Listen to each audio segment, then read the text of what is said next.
Give chase. We shall herd her into the shelter.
Please, Mission.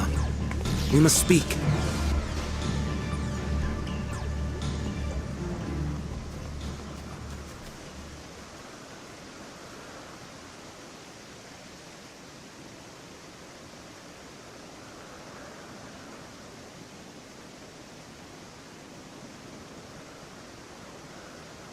I'm sorry, Hermes. I'm so sorry.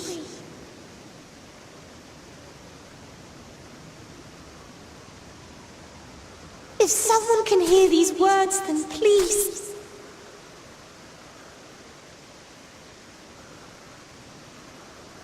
Please protect them. Protect them all.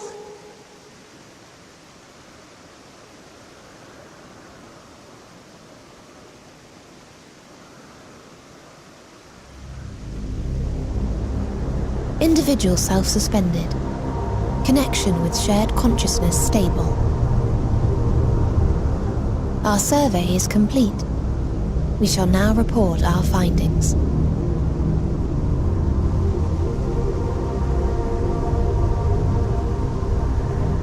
All units safely arrived at their respective destinations. Seeking answers to Hermes' question, we attempted to make contact with the intelligent denizens of each star. Results are as follows, in order of numerical code. Traces of civilization found. Structures believed to have served as domiciles. No extant life forms detected. Dio. Ruined remnants of buildings scattered across star, surface of which is encased in ice. Presence of life could not be verified. Tria. Evidence of large population centers, akin to cities recovered. No extant life forms found, only their lingering essence. Tessera. Edifices surmised to be abandoned residences found. No extant life forms detected.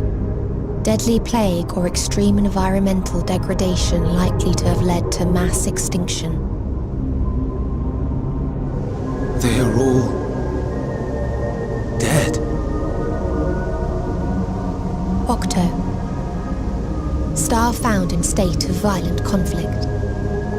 Contact successfully made with inhabitants, but deployment of weapons of mass destruction resulted in total annihilation of local population shortly thereafter. Inea. Star is a barren desert. No identifiable flora found. Bones of living beings resembling men discovered beneath sands, but determination regarding their intelligence inconclusive.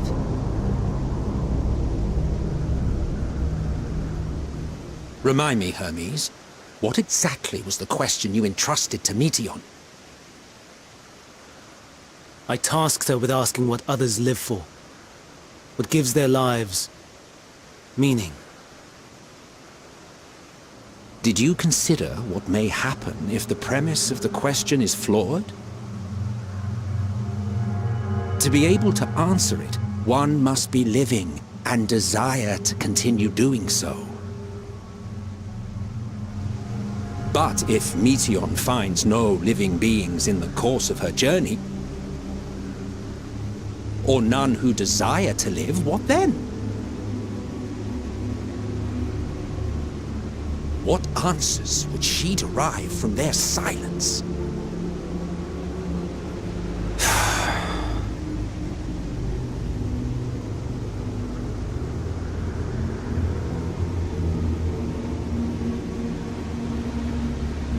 Meteon, enough! Suspend your mission, and return hither at once. Decapente. Local civilization once flourished under auspices of higher power. Said power later laid waste to civilization in fit of rage. Upon revealing this to me, entity elected to self-terminate in lieu of providing answer to question. No other intelligent life forms found. Turning a deaf ear, are we? We are taking Meteon back to Amarot. As I understand, we will need her if we are to bring back all of her sisters. Yes.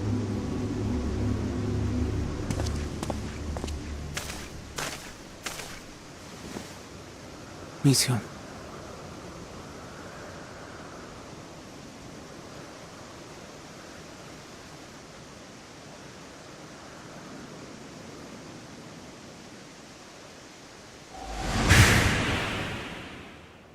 It isn't right, is it? It isn't right to turn away from the answer. Even if the answer is pain.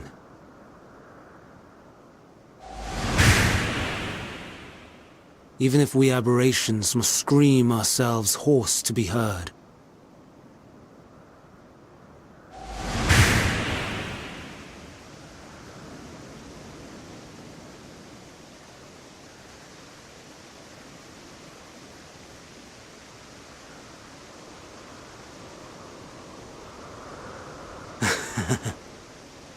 Aye. Whatever answers we find, I will not dismiss them out of hand. These words I said to you, and I will hold myself to them.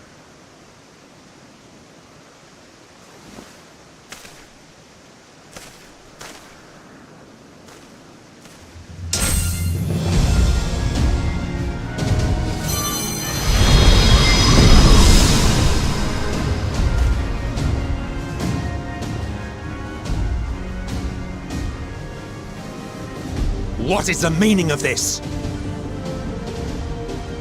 You cannot take Meteon, not until she has finished her report. All else must wait.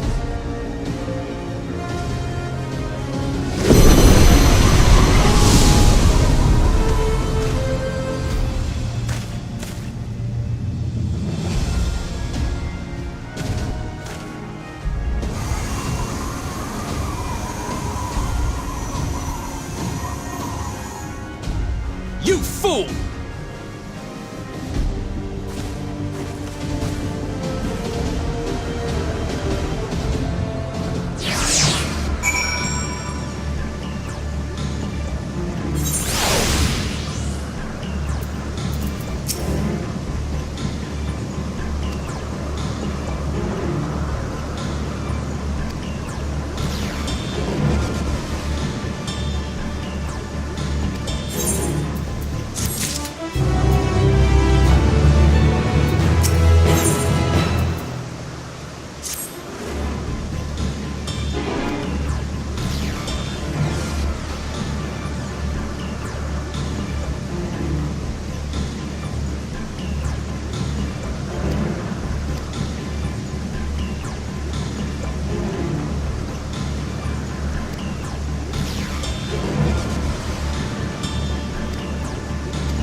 Let's get Come, this over with. let us be off.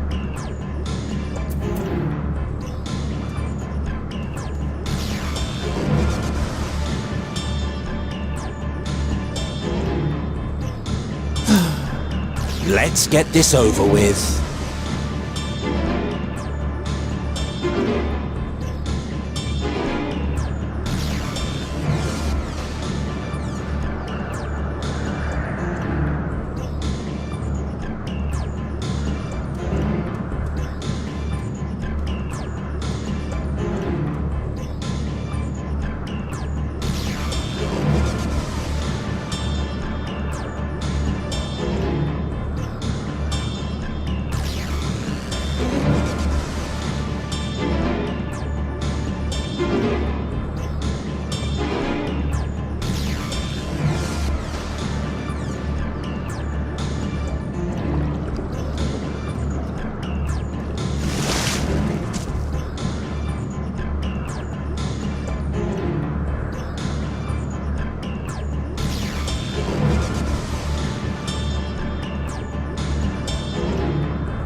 Come, let us be off. Come, let us be off. Let's get Can this over scarcely with. contain my excitement.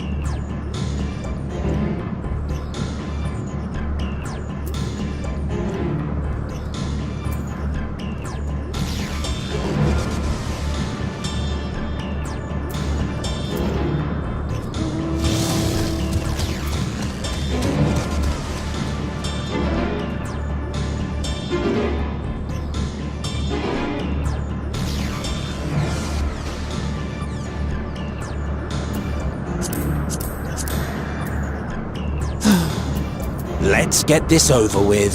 Can scarcely Come, contain my let us excitement. be off.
Let us be off.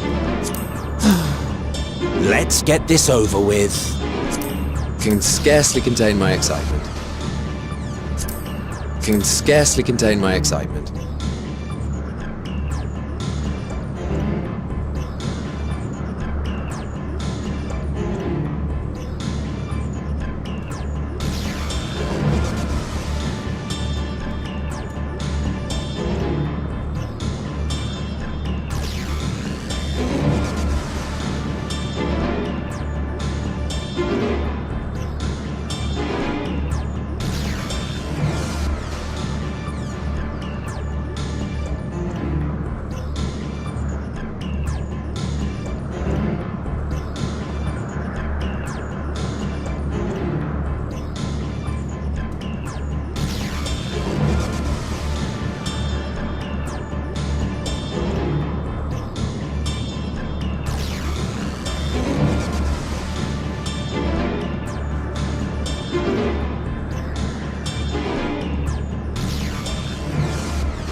I true.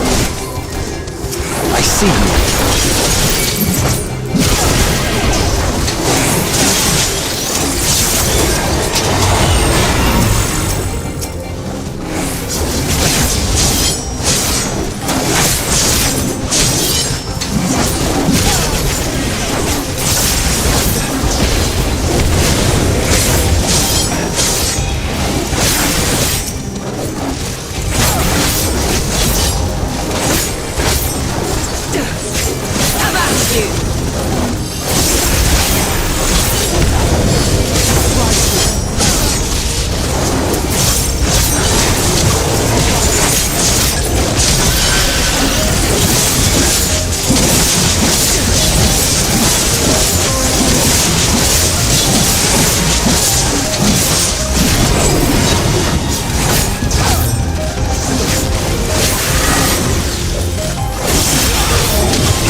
My way.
I'm not entirely useless.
see you over there.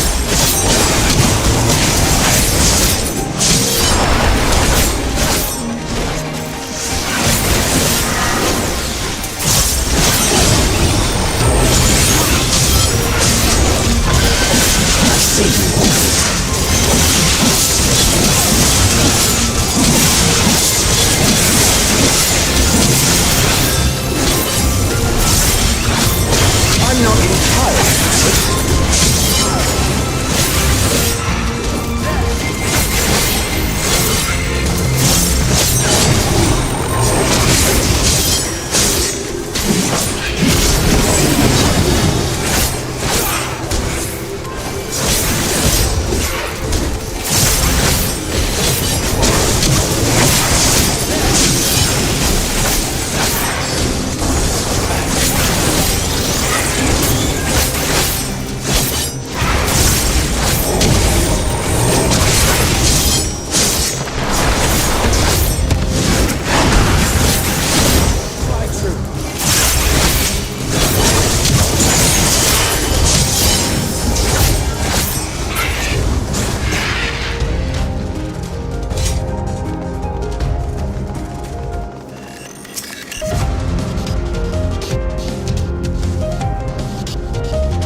see you opening.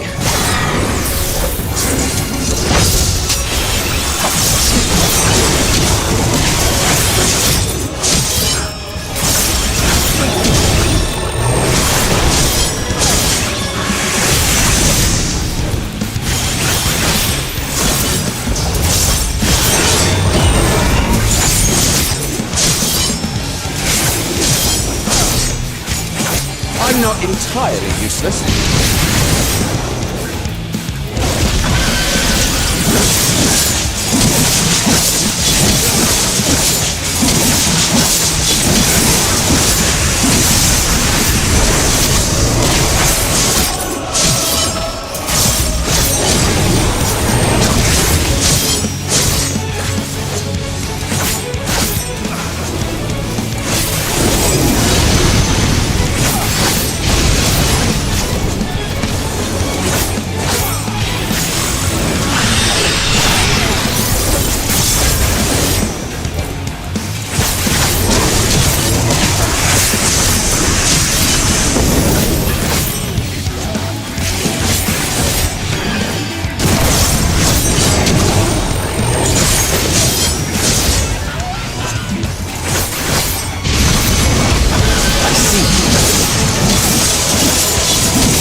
Stand firm.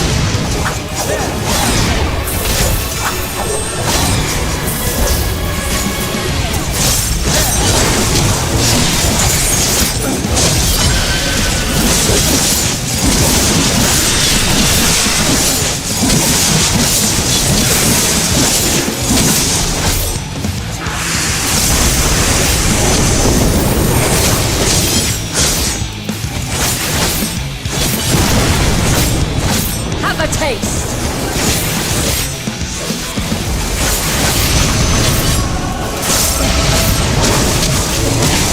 I see you.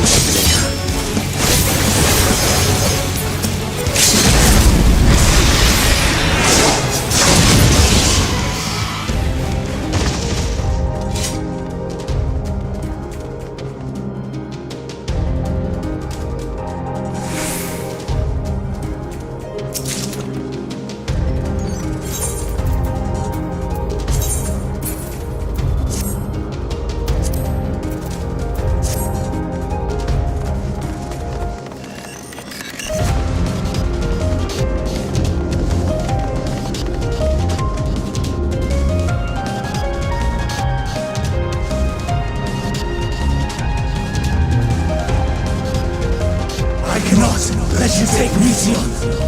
Not yet.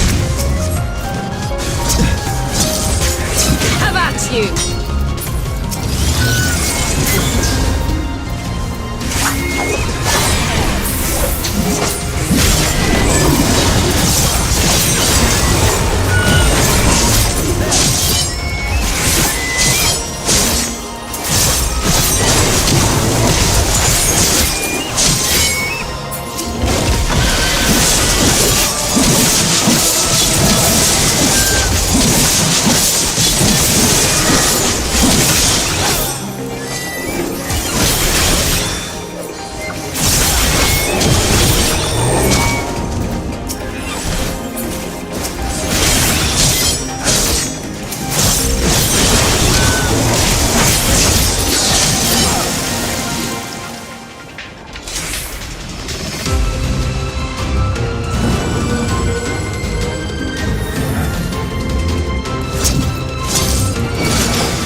See you. Have a taste.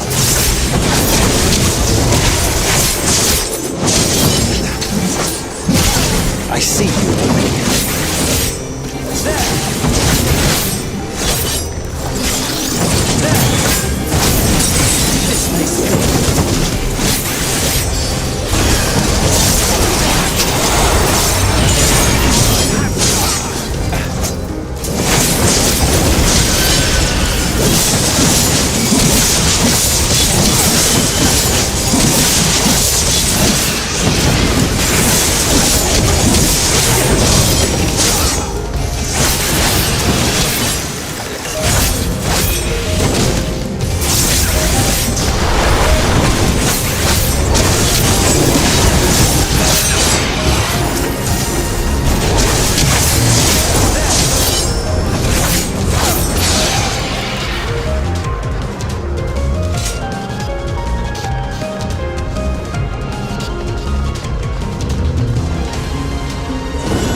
I must hear their answers before they respond to resistance.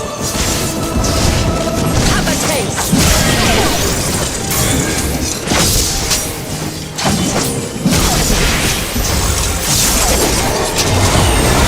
Have a taste.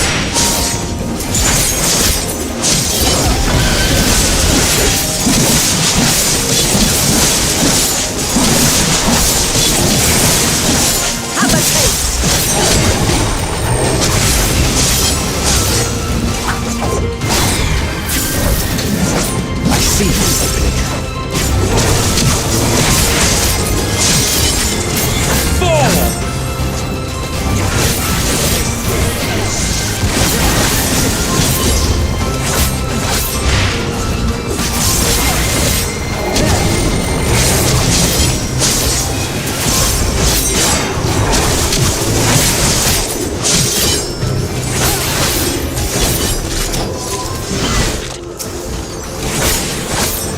see you here.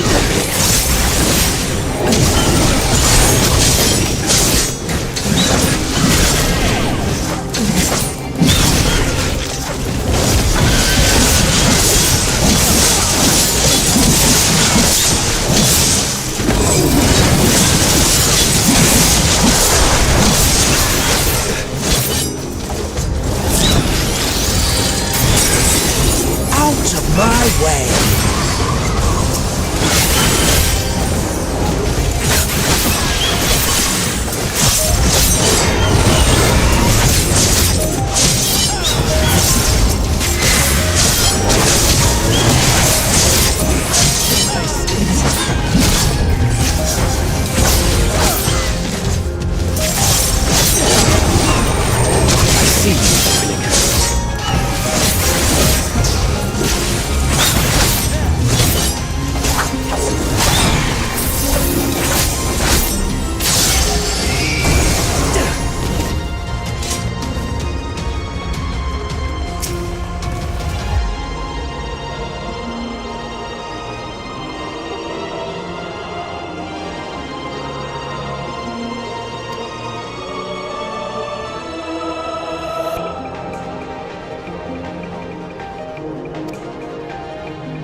So, it comes to this. I've no wish to fight, but this time, I cannot yield. Though the world may think me a mad, desperate fool, I will hold fast to my conviction.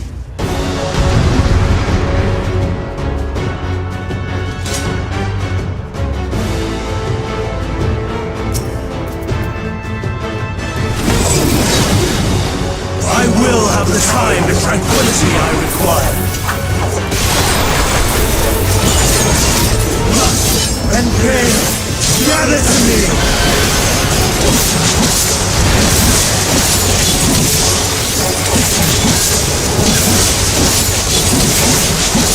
Ancient grasp, unleash your power.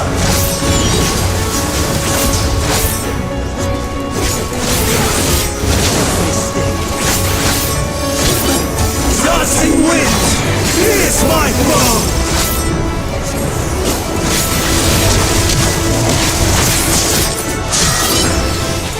Stars on high, fall as rain!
Streams of ether! Surge is one!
I see you. On high! All is ready!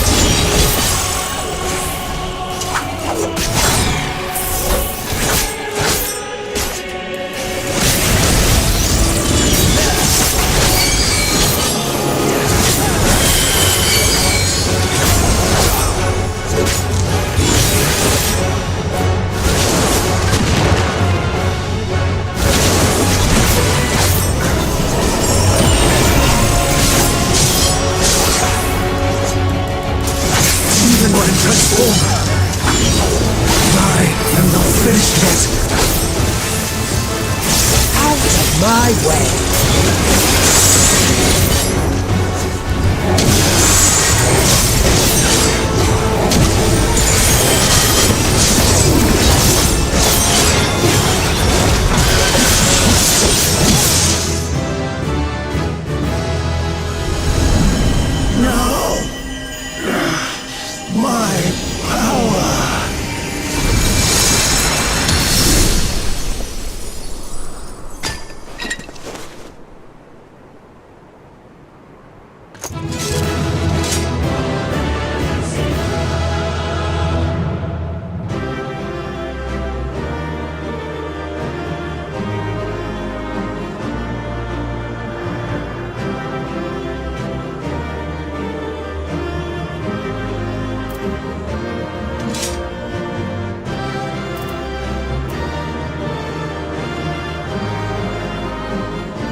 It's over, Hermes. In the name of the Convocation, I hereby take Meteion into custody. And setting aside the matter of your nomination, you will come with us too. We require your knowledge to assess and resolve the situation.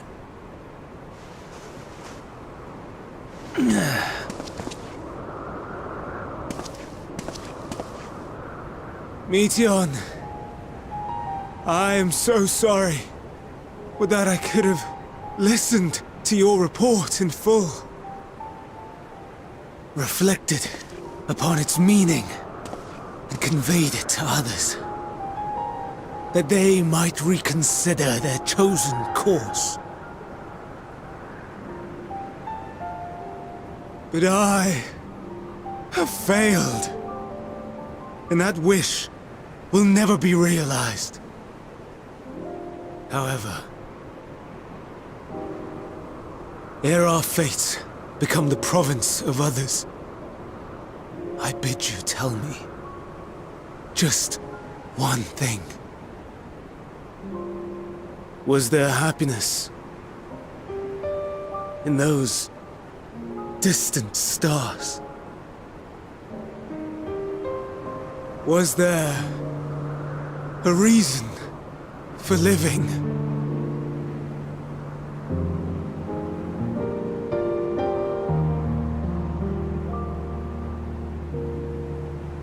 We conducted our search as per your instructions. We scoured historical records, communed with the spirits of the deceased, heard the final testaments of the dying, welcomed their shadowed hearts into our own. One race had striven to create a world bereft of animosity. They renounced relationships to avoid interpersonal strife, and in so doing brought about societal collapse. One race had renounced war and devoted itself to the enrichment of its people. They were conquered. Though they destroyed the enemy in reprisal, they could not regain their former glory. One race had concluded that finite time was the root of all woes. Aspiring to shatter its shackles, they went in search of infinity.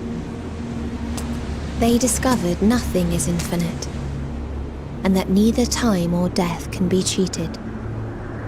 Disillusioned, they gave up on the future and themselves. One race had discarded all things that gave rise to sorrow, hoping to have only joy. They found joy lost its savour in the absence of sorrow, and lost their will to live. Though worlds apart, these peoples shared a belief. The belief that they had tried their best. That they had tried to fulfill their potential with every step and success. In the course of which, they learned the truth. That they would never be free of fear and sorrow, anger and despair, of loneliness, so long as they yet lived.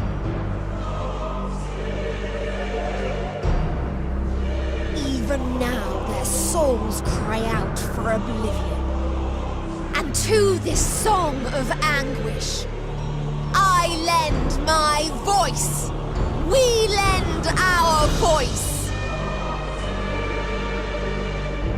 Oh, beloved mankind, shimmering jewels of beautiful Etheris, rejoice, for we will free you from the cruel yoke of existence.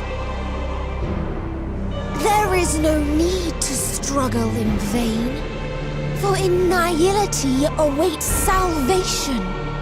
You will know peace and serenity, and it will be beautiful. We will make our nest at the edge of the universe, and there in the dark of dead worlds hoard sorrow and suffering. There we will sing, our chorus ever louder and ever clearer, that our song may reach even this ether-shrouded star. Such is the answer we have found in the stars. Such is the gift we now offer to Etheris.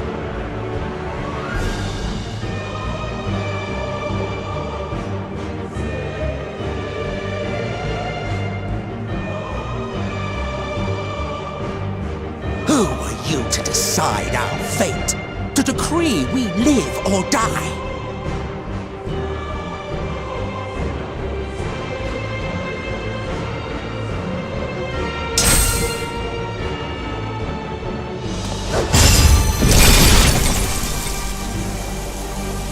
Have you lost your mind?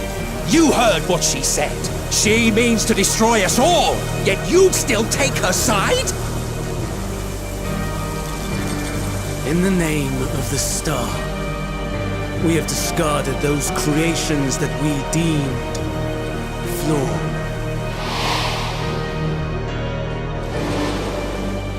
If we ourselves are flawed, does not stand to reason that we too should be discarded. That is sophistry, and you know it! Perhaps it is. Perhaps I am wrong. Who is to say that you are right?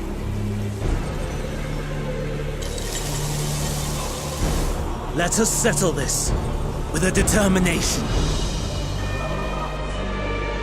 In my authority as Chief Overseer of Elpis, I will make a judgment on man's fitness to exist. If he can learn to value all life and retain his will to live, even should his end be justified, he will surely find a way to avert his demise. If not, he will perish in stone. As with all determinations, provisions must be made to ensure fairness. Kairos! Awaken!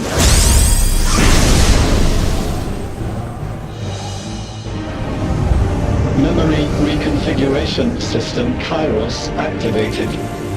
Awaiting instruction. Command. Universal memory alteration. Target area. Catesis Hyperborea. Starting point. Arrival of Emmet Selk of the Convocation at Propylion. Endpoint. The present. Erase the memories of all events and replace with a vague recollection of the following.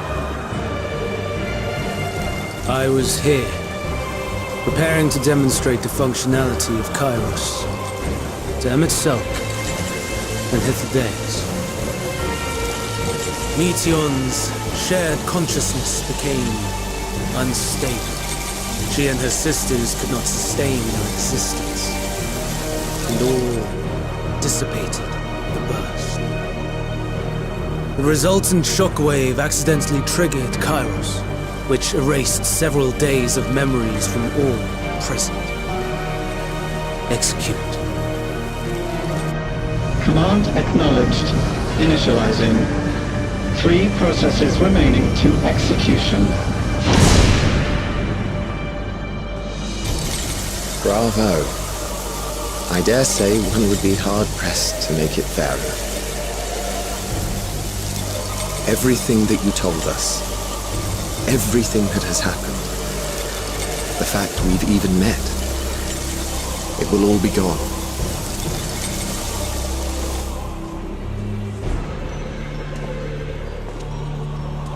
Go, Meteon. To the edge of the universe, where none can reach you. Hermes, won't you come with me? If you were to shed your flesh, I should be able to carry you.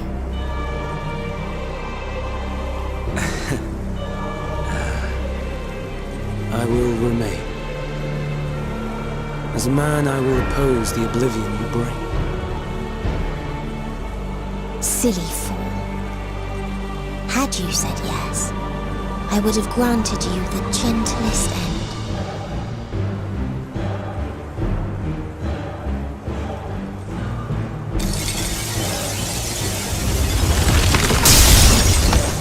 This ends here!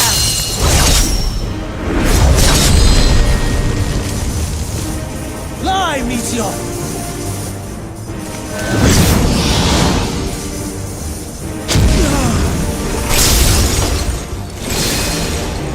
That is far enough, Hermes! Argos, to me!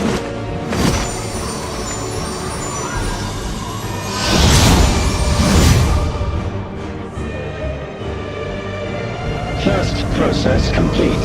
2 remaining to execution of memory reconfiguration.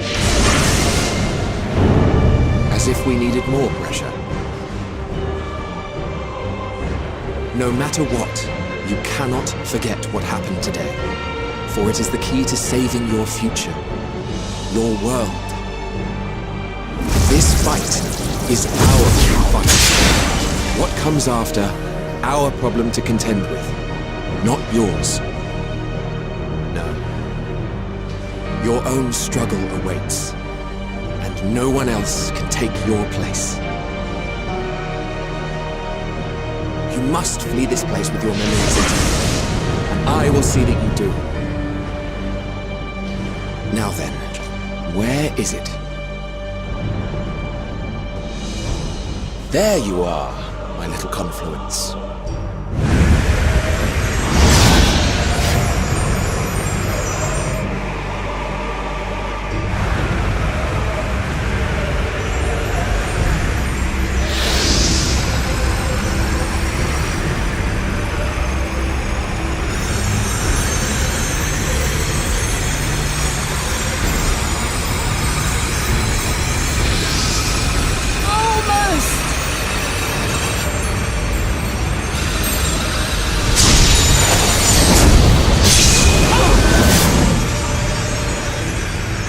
Very well, then.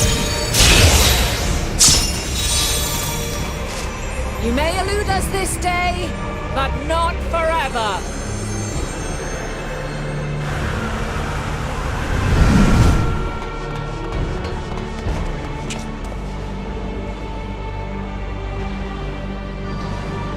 Meteon's gotten away. Second process complete. One remaining to execution.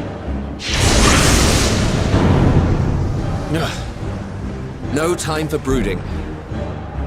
Listen well. Beyond lies a spatial confluence that connects the interior sections of this building.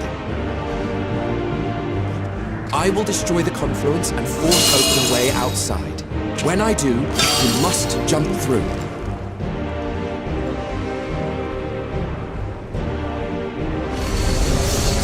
I cannot tell you how sorry I am. But neither can I let you escape!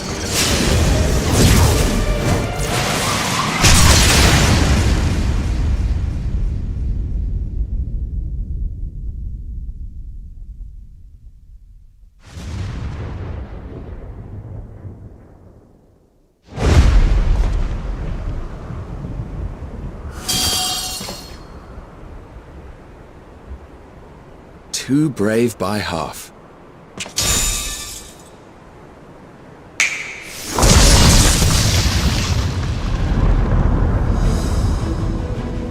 Exemplary work, as always, Emmett Selk. What?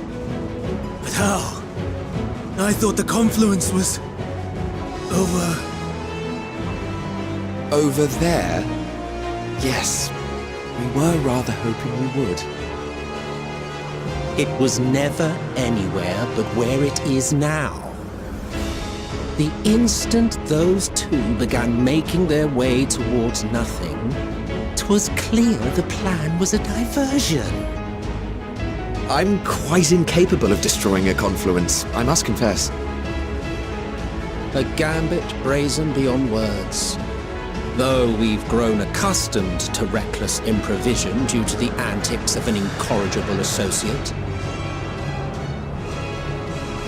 Though, in the case of certain present company, incorrigible is an understatement. Honestly, I'm beginning to suspect it's a requirement for every Azet.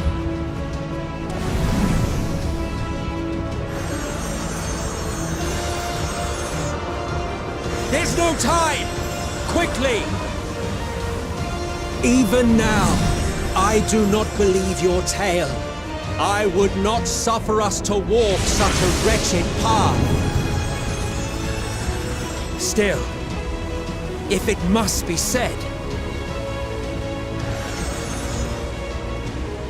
do not squander it, the legacy I leave you.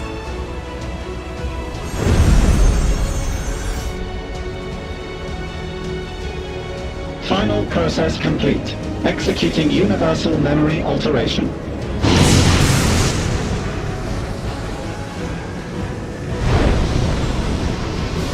Go, Argos!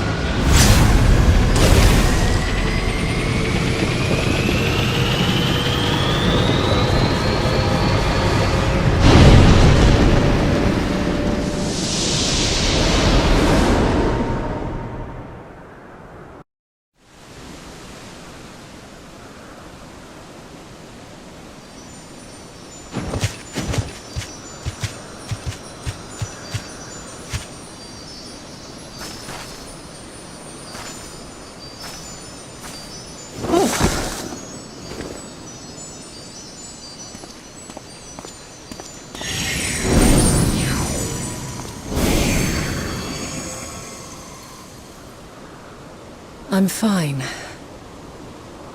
Just a little tired.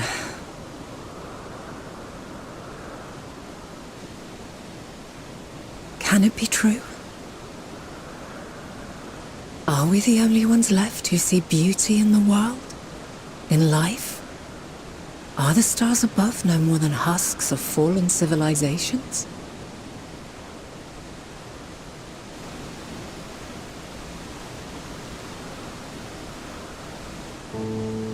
And yet,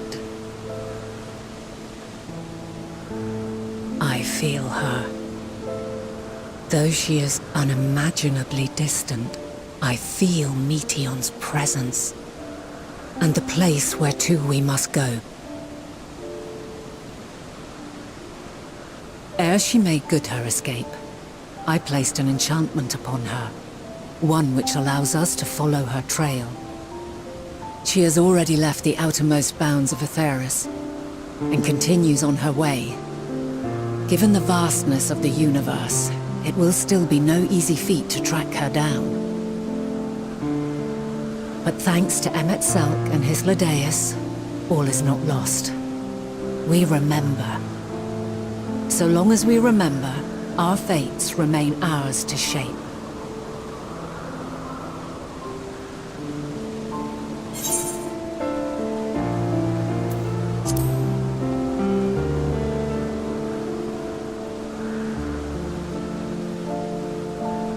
I'd like to know too. Let us ascertain the situation at Cutisis Hyperborea, where they should still be.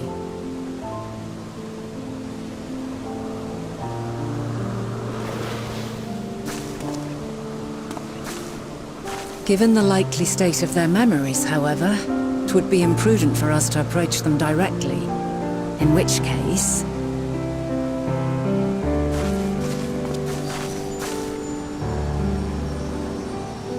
I am sorry, my friend.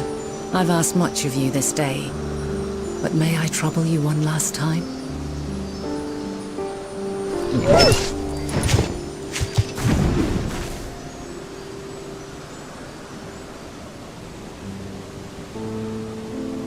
Argos will investigate in our stead. We will share in his consciousness and see and hear as if we were with him. Now, close your eyes and open your mind.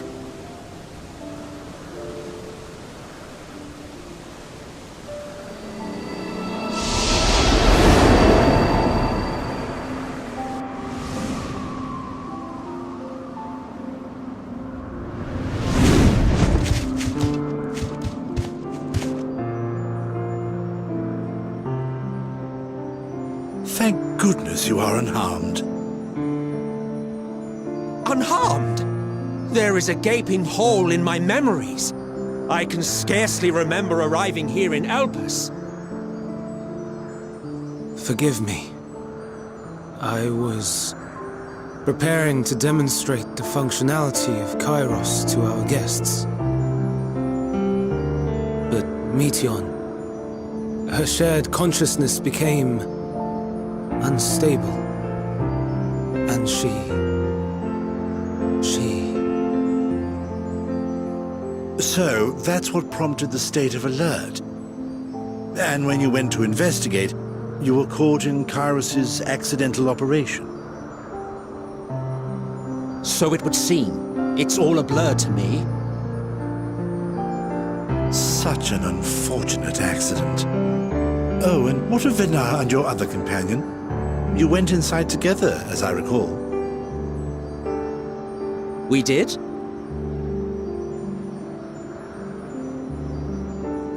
If Venar was with us, I have no recollection of it. But that there is her familiar, is it not? The fellow seems happy enough, so I think it's safe to assume his mistress is well.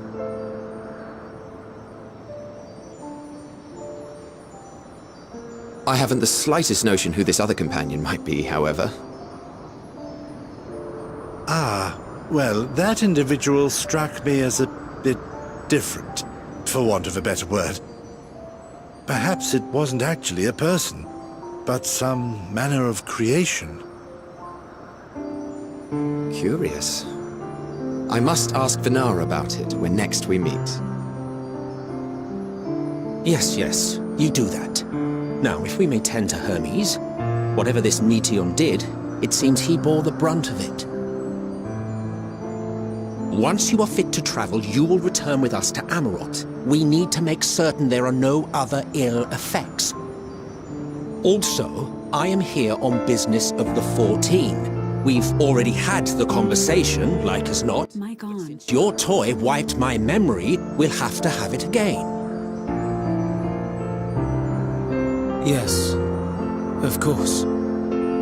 As you see fit. This Kairos, it manipulates memories through the emission of etheric waves, correct? There is a theory which holds that memories scoured by blasts of ether are restored when the soul is cleansed in the underworld. If true, then perhaps when our time comes to return to the star, we shall remember these few days we have lost.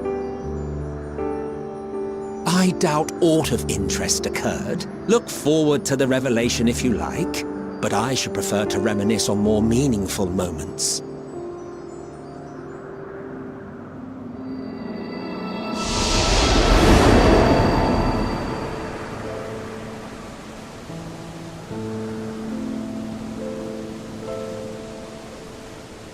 Let us rest. If only for a while. My God. After all, you and I... Oh, we still have a long, long way to go.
So, it is within. The portal that brought you hither, and will take you home.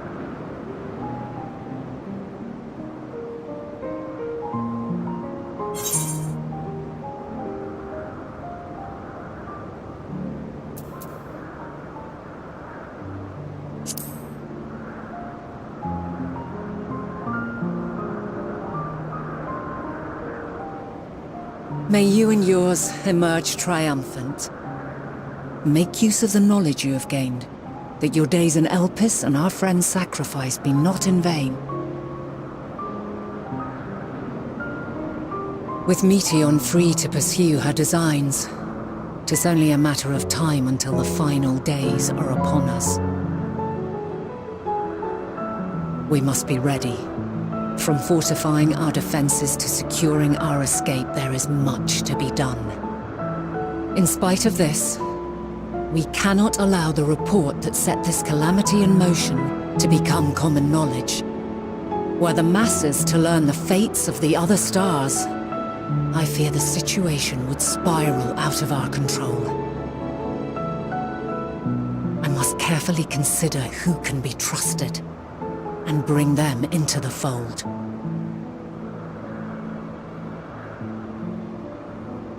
Ordinarily, I wouldn't hesitate to call upon the 14.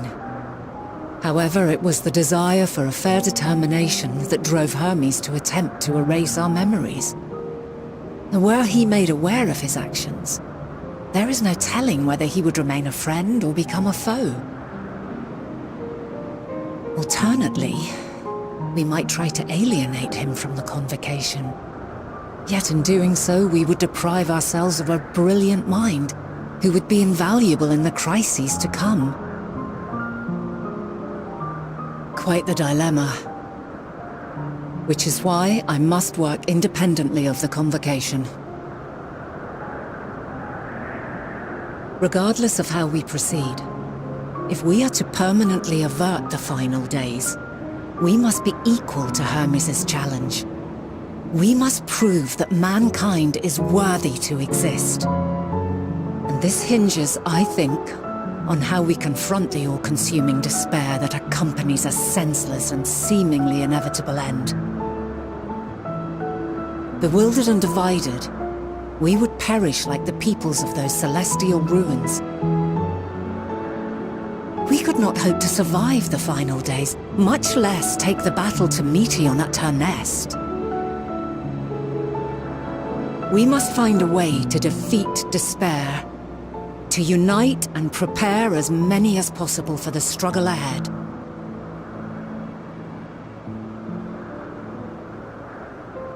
Heavy will weigh the burden of guiding this legion of souls. Yet I have faith in mankind's potential. As long as he believes in himself, there is naught he cannot achieve. So I will not give up on him. On us. You may find your world to be very different. Or perhaps the erasure of our friend's memories has sown the seeds of a conjunction between us. We cannot know until the moment is at hand. So shall I strive to do my best, taking naught for granted as I walk my path.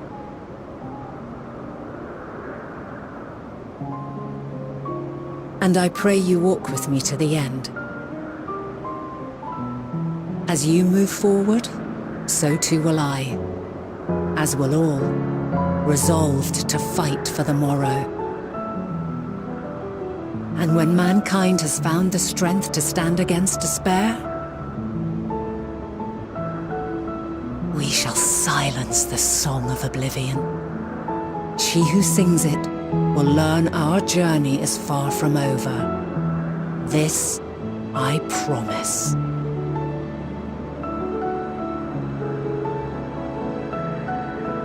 Fare you well, my light of the future, till we meet again.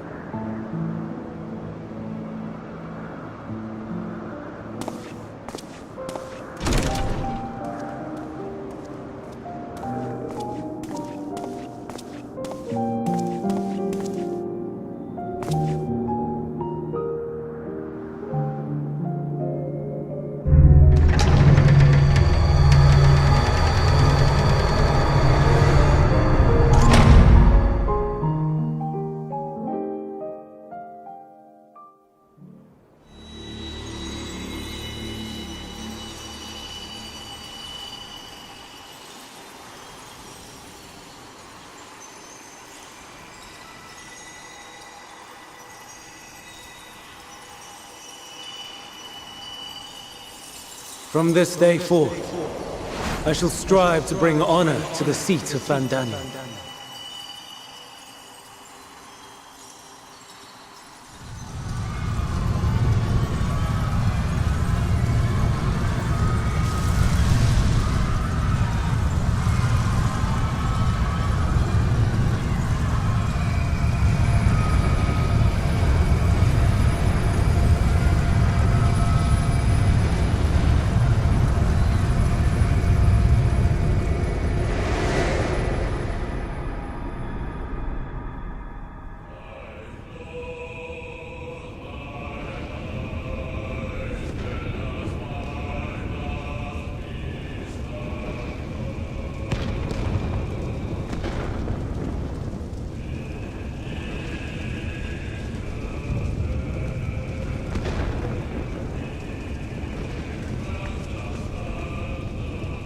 Even now, I remember standing there, locked in a moment where the sky is aflame.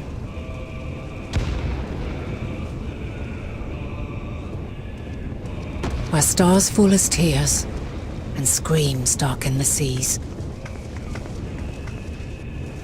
Where resignation rots the trees.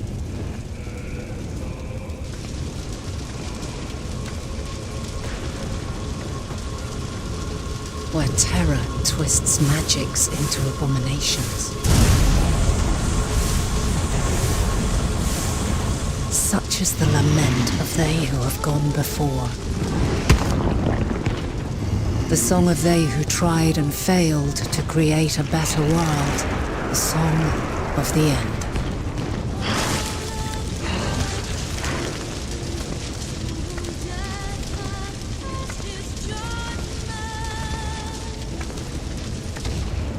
That which hides at the edge of the universe is no longer hope's creation.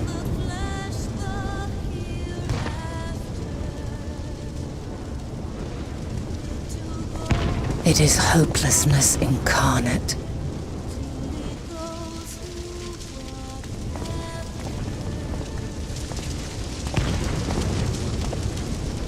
That day, mankind saw half of its number sacrificed to bring forth Zodiac.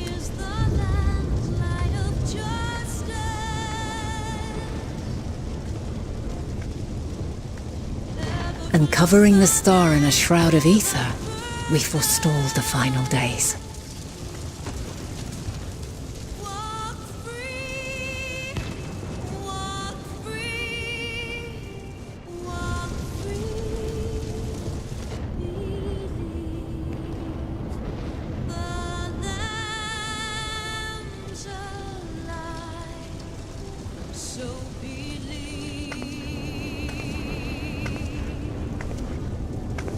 Yet the cries echoed still. We wept for innocence lost, wailed for death inevitable.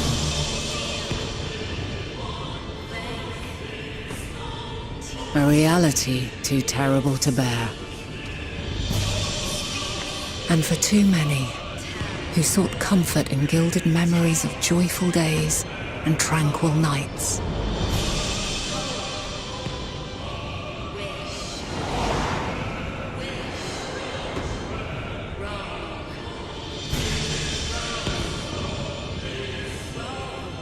This is all wrong! Why must we suffer so? It needn't be like this. No. There must be a way to restore things to the way they were. To reclaim the perfect paradise we once had. No, my friends. Suffering exists, and we cannot pretend otherwise. No civilization, however great, could eliminate it. If we would live, we must accept it as our constant companion. Let us not seek to forget this tragedy. Let us carry it in our hearts, that we may grow stronger and know true happiness. We can't accept it! We won't accept it! It will be ours again! A world free of sorrow! No, it will not. For there has ever been sorrow. Mankind was but spared its biting sting for a time. So please, open your eyes. To try and reclaim those lives we lost by sacrificing yet more isn't wisdom. It is weakness. No paradise is without its shadows. If we cannot accept this truth and learn from our pain, then our plight shall be repeated.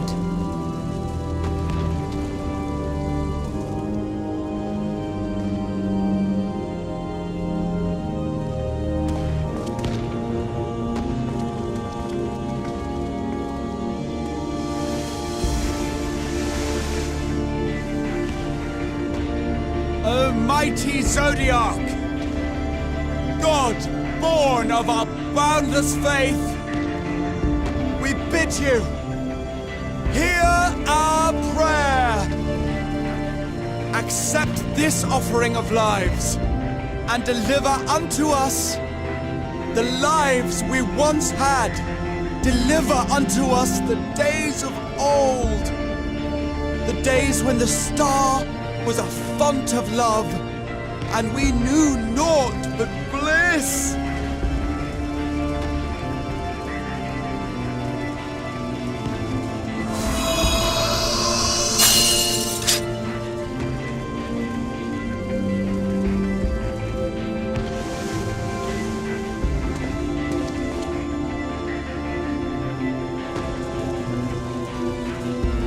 You would destroy it? Our beautiful world?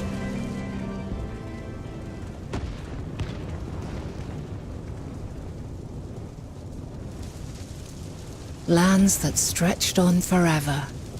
Skies one could drown in. The heartbeat of nature, silent yet strong. And amidst it all, a people. Beacons of light and life. Laughter that warmed my heart like naught else before. They are my meaning and my purpose. My love. In spite of, or perhaps because of this, I choose to believe in mankind's potential, in his ability to find a way forward. So let there be no way back. From that temptation, I sunder us. No more shall man have wings to bear him to paradise. Henceforth, he shall walk.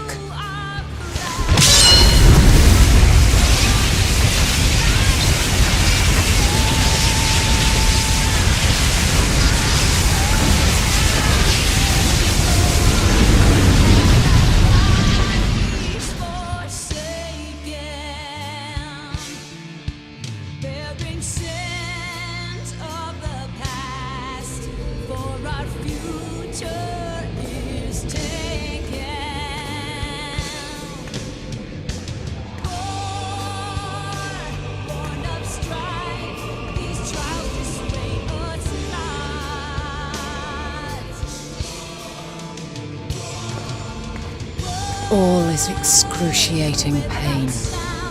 I breathe fire and torment.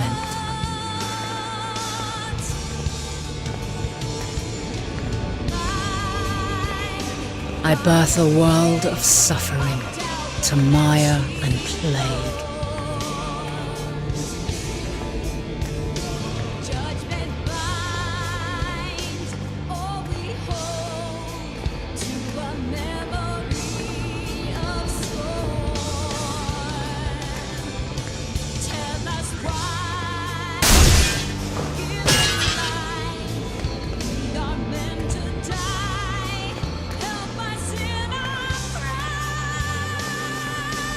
In one fleeting moment, lives come and go, ever moving towards the unknown.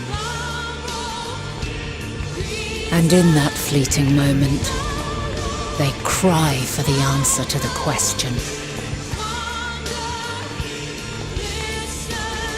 Why, given life, are they meant to suffer, to die?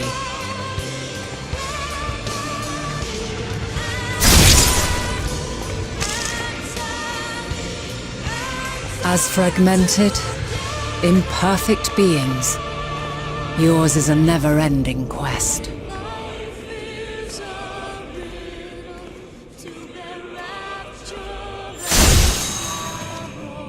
A quest to find your purpose, knowing your end is assured.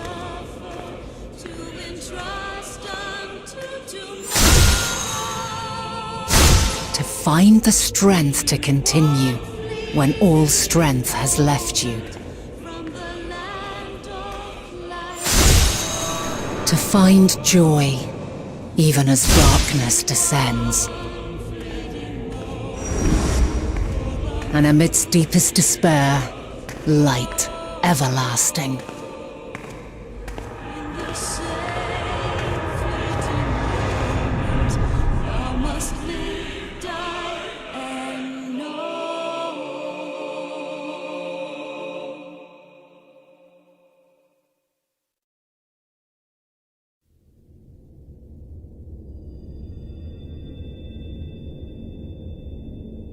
A conjunction has begun to form, an intertwining of your time and mine.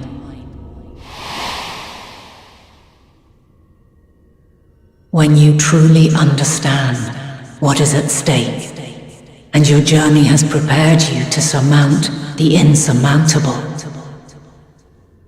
then shall I honor the promise made in another time, another age.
No.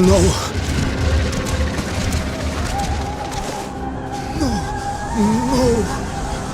We were promised an escape. Not for the sake of you, we fled.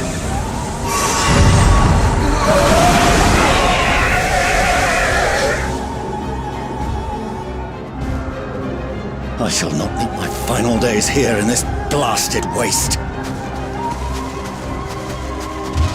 Calm yourselves! Your panic is our greatest enemy. Come, we must build a line of defense.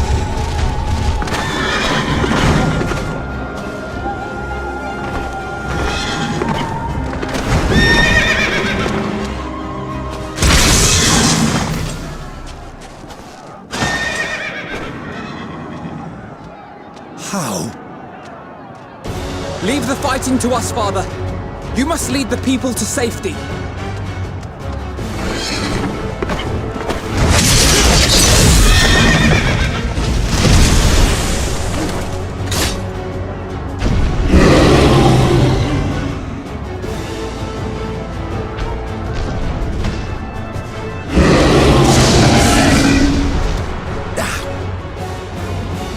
I can handle this pair. You shall tend to the refugees. Let us be about it.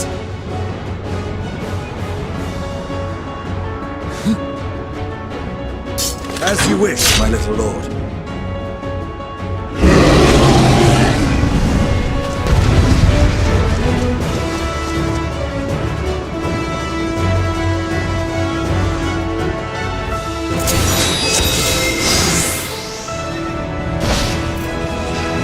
I'll command the beast's attention.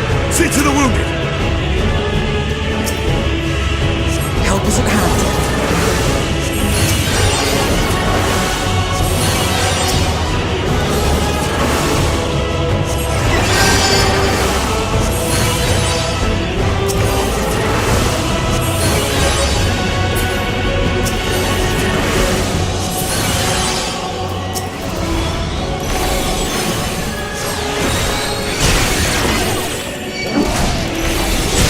Leave it to me.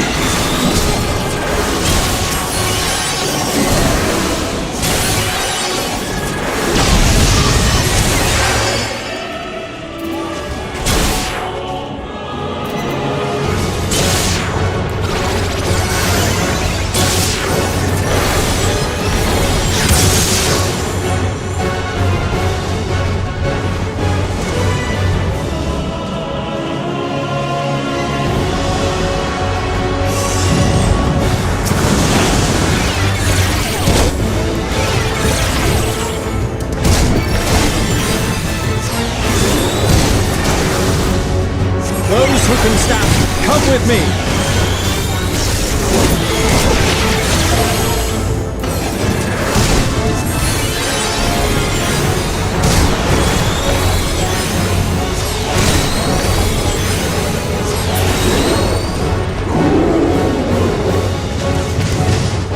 Easy now. Deep breaths.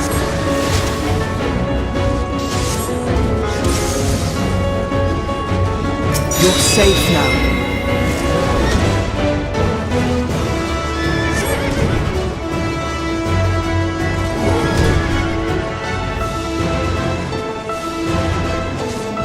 Worry not for the refugees, but for yourself.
Help! Someone, please! What?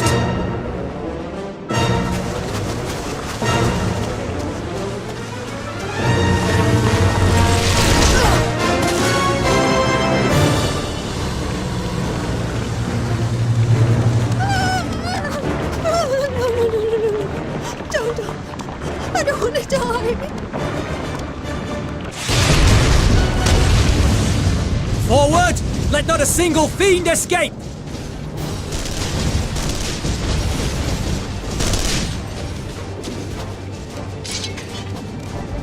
Wait, that's... Euless and the army. So, you've recovered then? In time enough to be of aid. For once.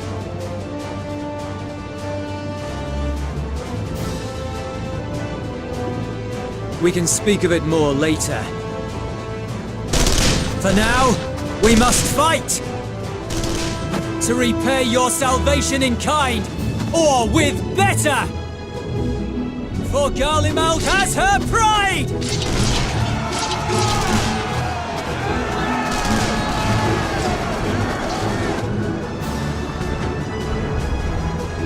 Of that I've no doubt.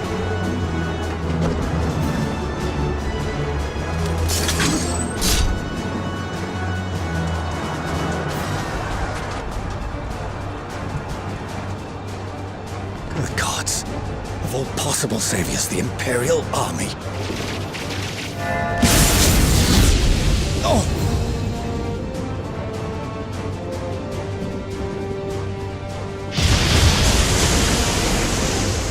I had hoped to take all of them down at once. Think a withdrawal might be in order?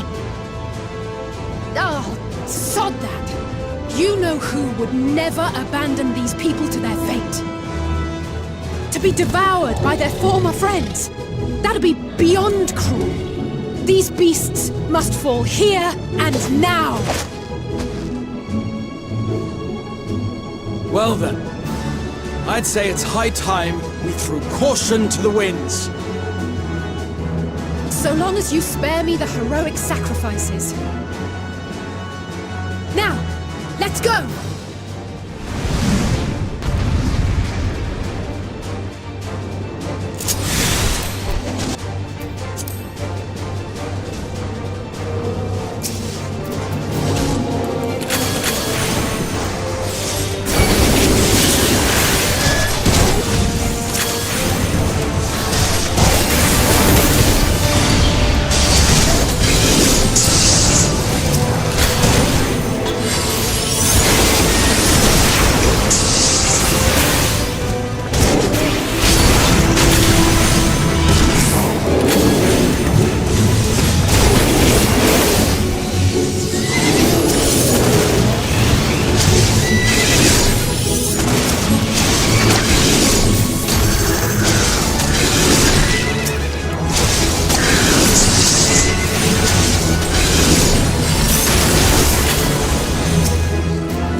nothing to worry about.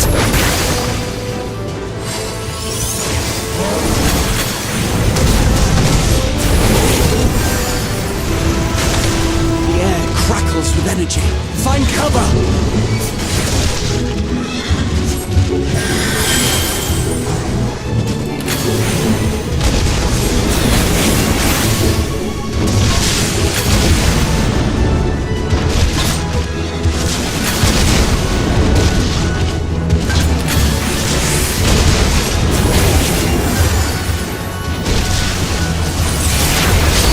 As they say, turnabout, fair play. On guard!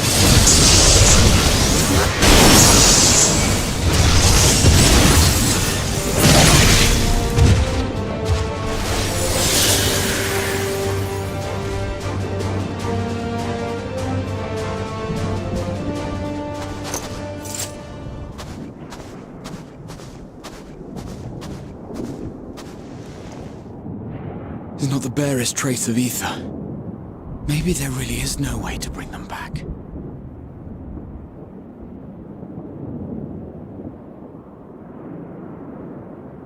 Thank you for saving our lives once again. I remember you, from Purusha. You helped us there too, didn't you? Ah, you're from Palaka's stand. I'm glad you're still in one piece.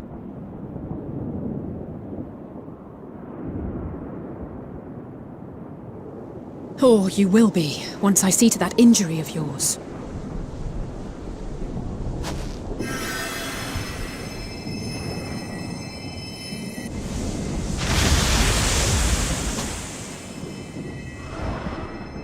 Look out!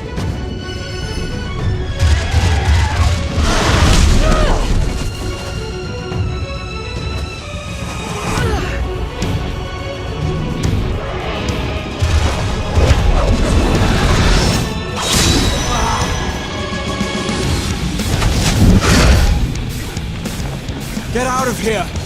Quickly!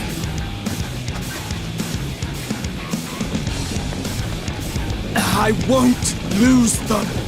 Not a one! This will be a brighter future! I won't let a madman's apocalypse ruin everything we've fought to achieve!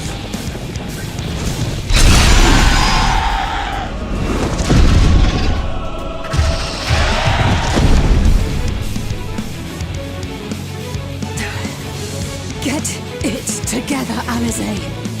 You're embarrassing yourself. And in front of Father, no less. You might never measure up to our champion.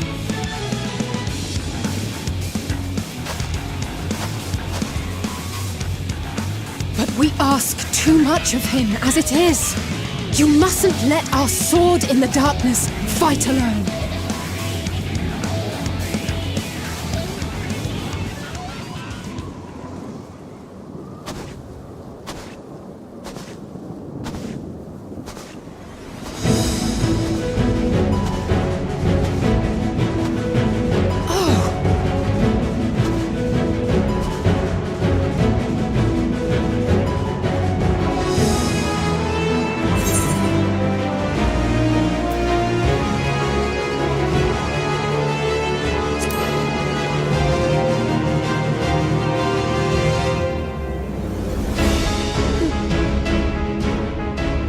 I can look after myself, you know.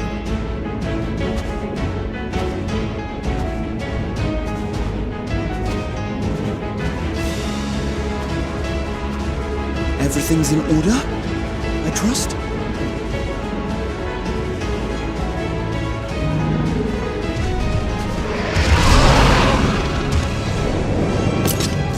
I've had enough of this rabble! Come on!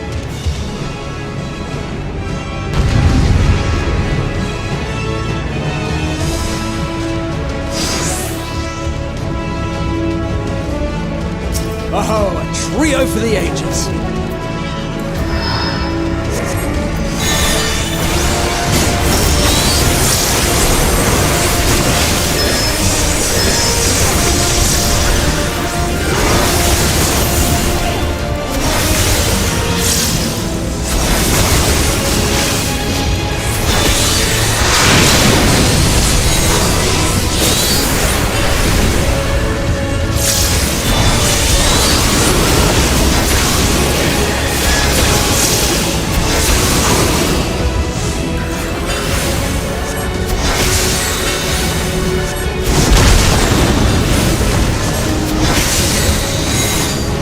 the beginning.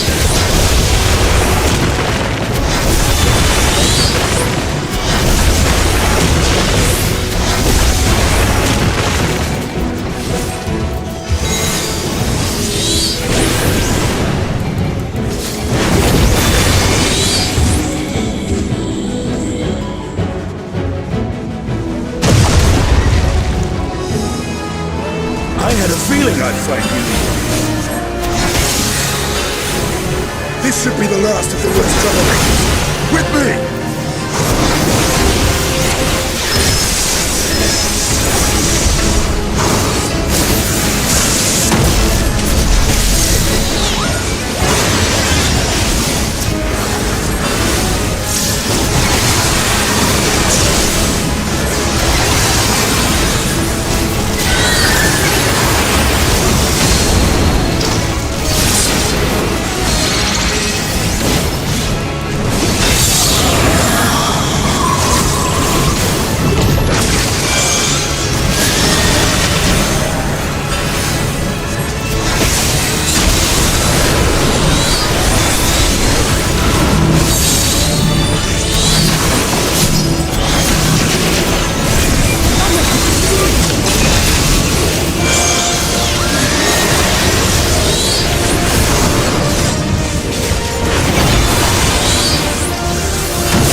You must board without delay. The ship will depart ere long.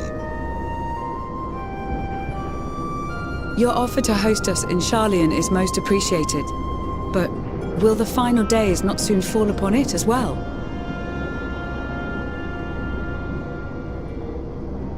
Your hesitation is not unwarranted. The satrap entrusted me with your lives, yet I have failed your comrades. Nor are you wrong to fear that this corruption will continue to spread. I cannot promise you complete safety, even in my homeland.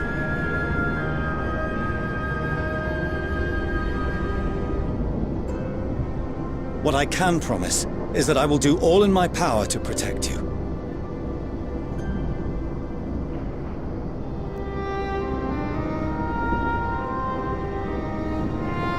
That power is not inconsiderable.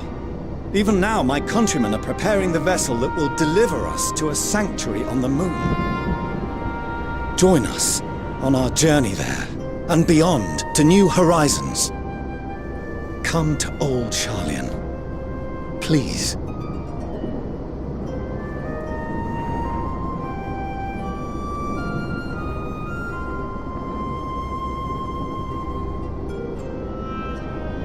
We would be fools to refuse such a generous offer made in earnest.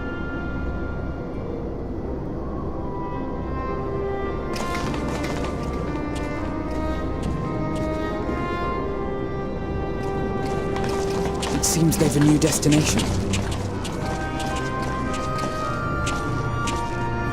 The people of Radzat-Han have known too much suffering. The march to Garlemald will only bring them more, short though it may be. I quite agree. Fortunately, they have you to look after them. Yes. Well.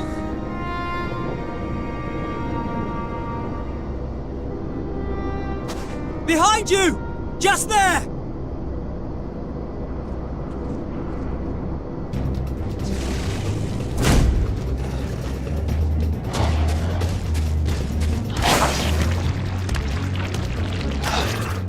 More of them.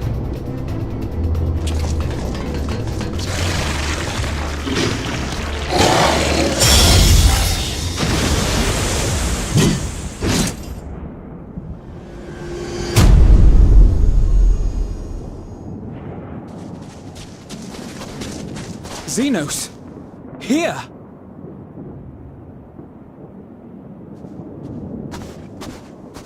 You'll be all right. Hurry to the airship.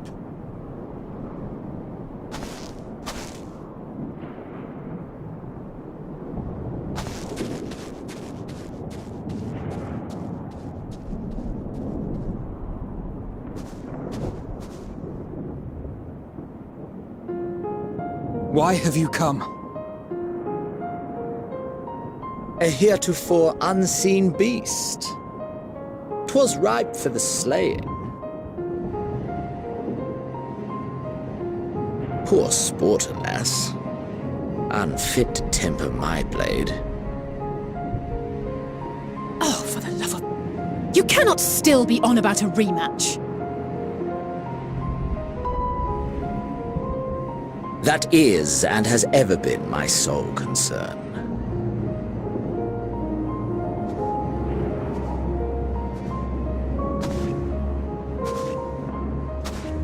You, on the other hand, are fixated on a different quarry. Your passion pales before mine, yet neither hate nor despair seems sufficient to recapture your misdirected bloodlust.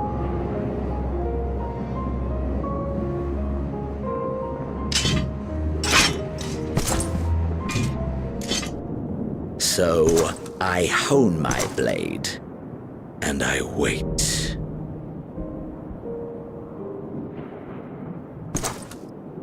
That's it. That's all you care about.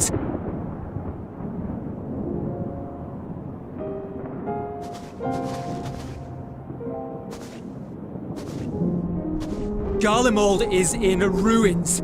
Our homeland, the nation you rule, is as good as gone. Along with so many of its people. Not just soldiers like us, not only those who fought and killed for power and duty.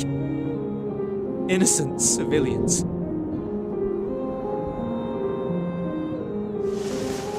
Murdered by their own flesh and blood.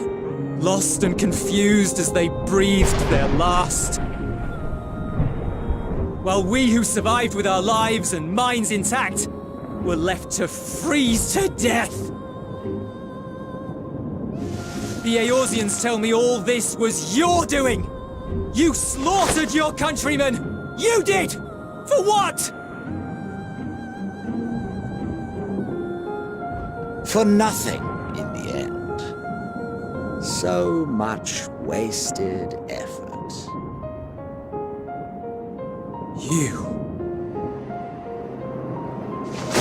You bastard! For your own sake, Eulus, you must control your anger. It will serve no one should it consume you and see you transformed.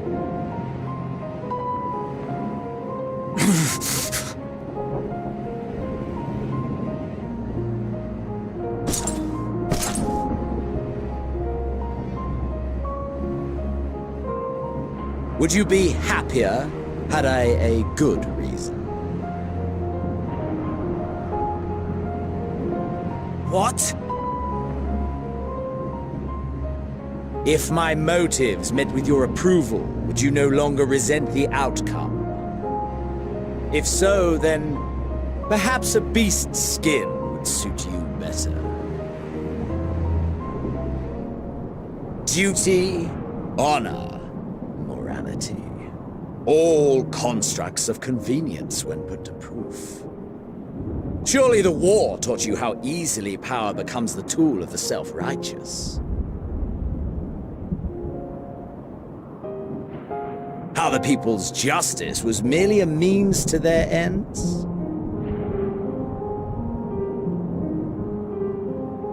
Yet you would ask me why.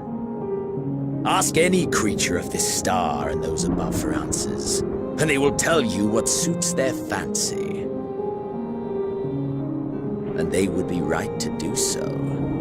What meaning there is to be found in the petty vicissitudes of your existence must be gleaned by you, and you alone.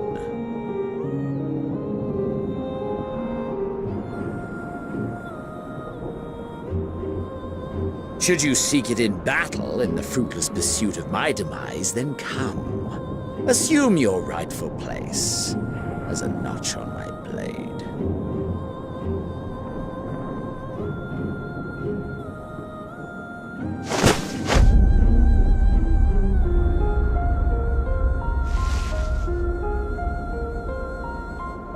You are a blight on the Garlean race, and there would be no more satisfying way to expunge it than by beating you to death!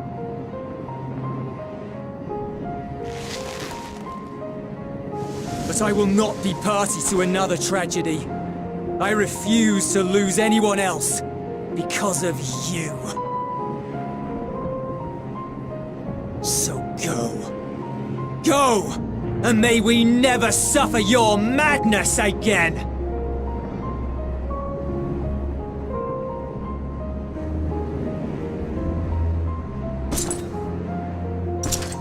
Xenos!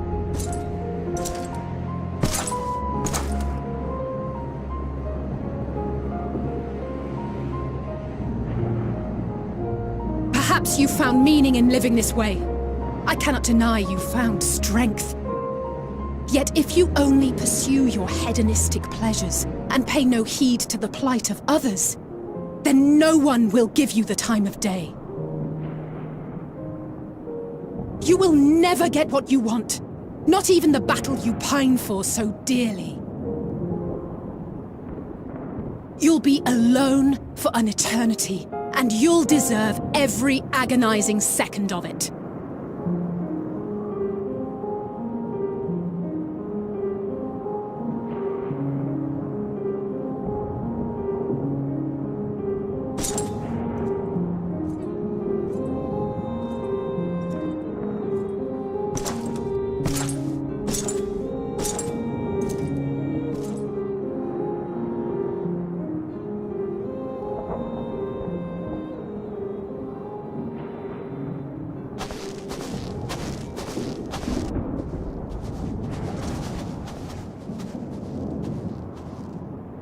We're ready to depart. The refugee ships will be leaving shortly, but I've asked mine to remain for the time being. There's room enough for you to join me on it, if you wish.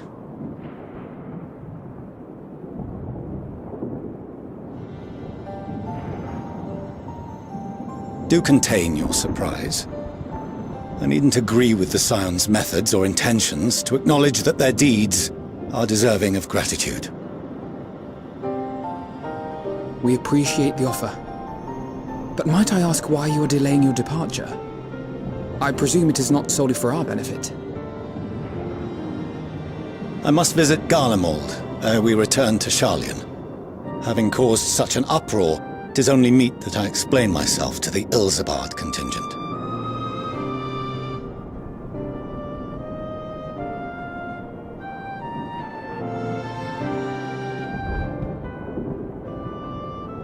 Allow us to accompany you then. We should be glad to facilitate, given our familiarity with all concerned. If you would like to join as well, Eulus, we can speak of recent events on the way.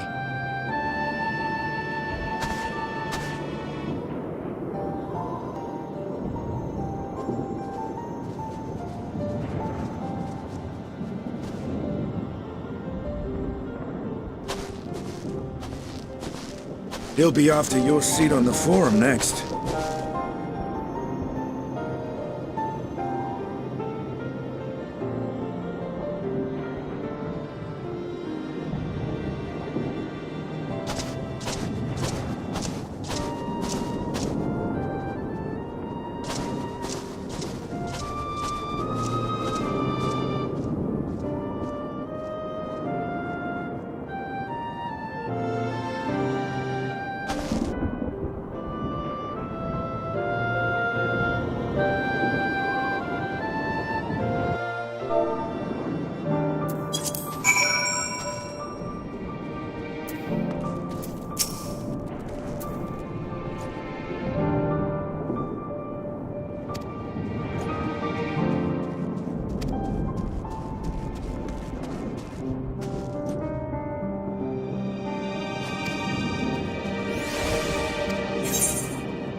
No major injuries then. Good.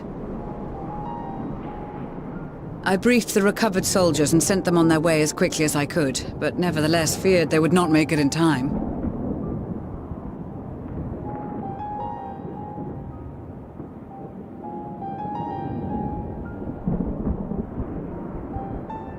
The additional support was invaluable. Your men saved more than a few lives.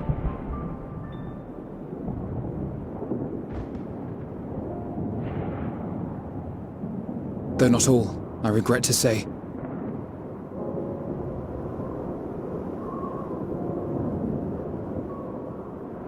I take it that I'm addressing Lucia Junius. I'm the Forum's envoy, Forchano Leveilleur. And you are owed an explanation for these most dire developments.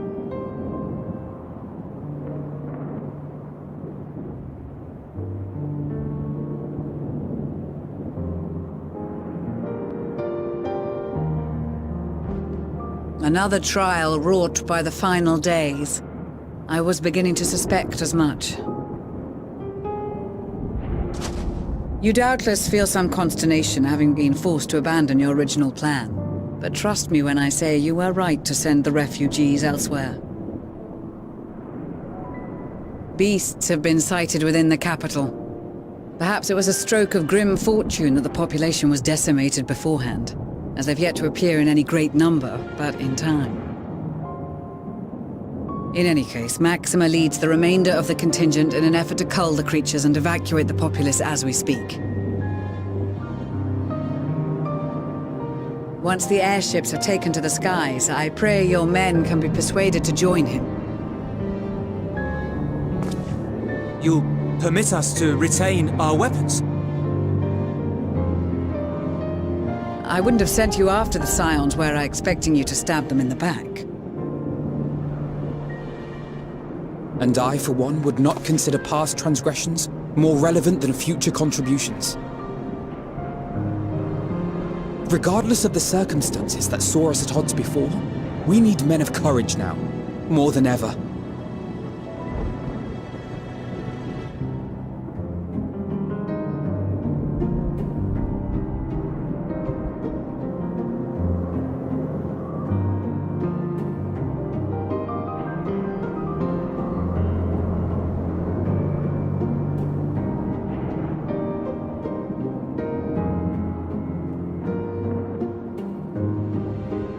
We swore to defend Garlemald, and so we shall.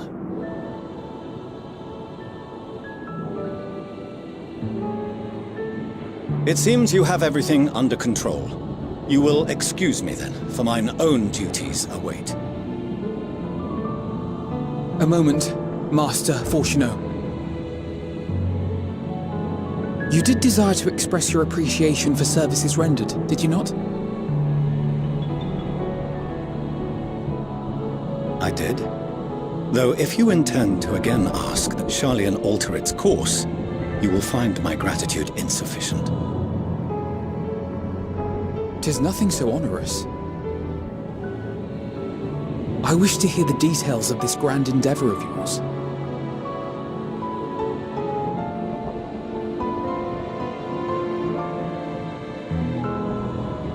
Do you swear to listen and to learn, and not to embark upon some scheme to impede us? I swear.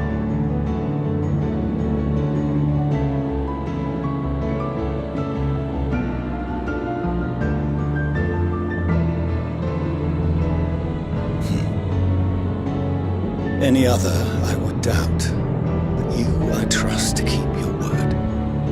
For not once have you broken it. Very well. I will request that the Forum make you privy to our plans. You may await our summons at the Baldessian Annex, assuming the decision is in your favor. Does that suffice? It does. You have my thanks. Excellent. You can regale us with tales of your most recent sojourn to the First while we wait.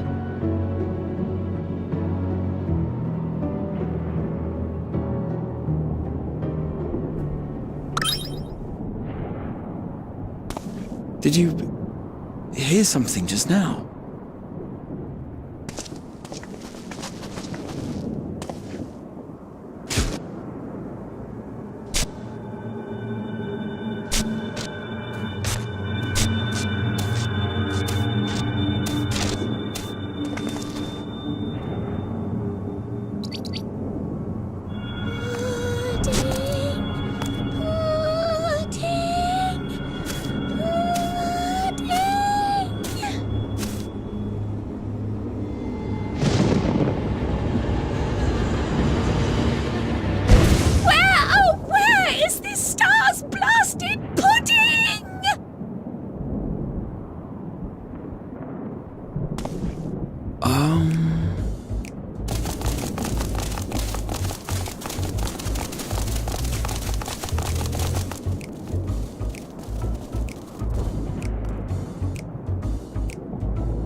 Dawn may banish even the darkest night, and to this bitter clime bring warmth and comfort.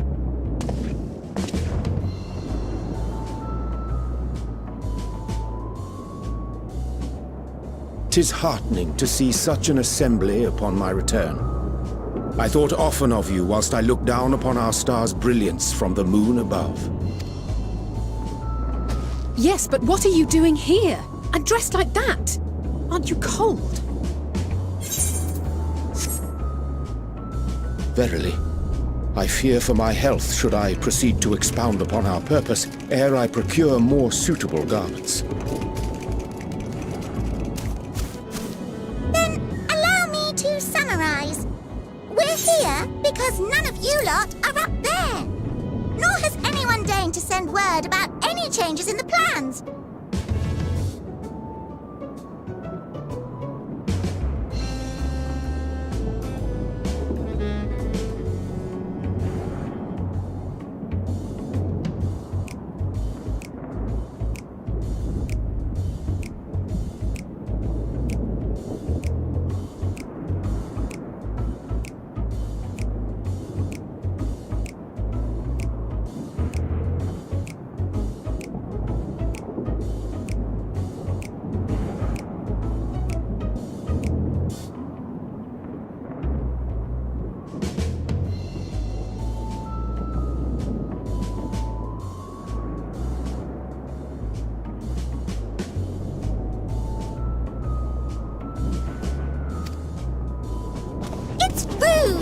what it is?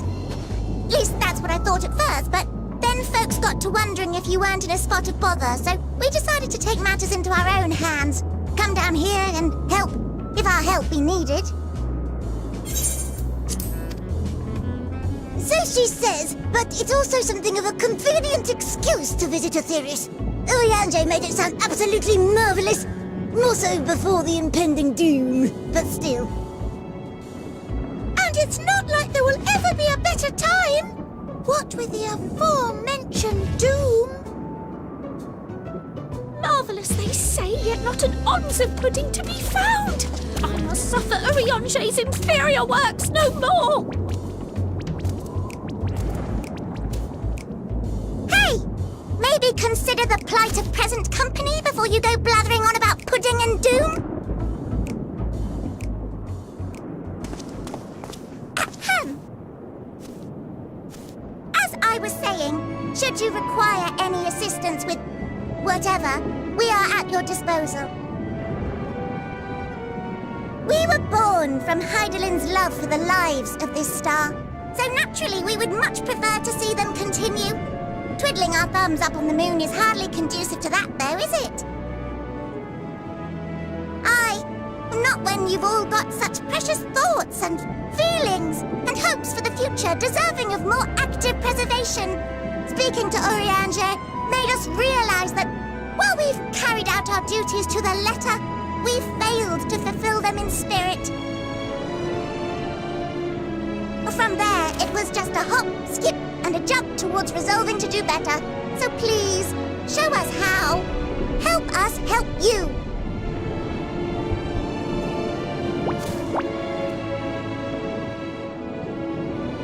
Forgive me, but are they... Thy distant collaborators, indeed. Hail, fellow, well met. You'd be a member of the Forum, would you? It's an honor and a pleasure to meet you at last. I'm Livingway, Hydaelyn's right paw. That last bit is very important. As am I, if I may humbly say so myself. I bid you welcome to our star, Livingway. On behalf of the Forum, I thank you for traveling such a distance to meet us.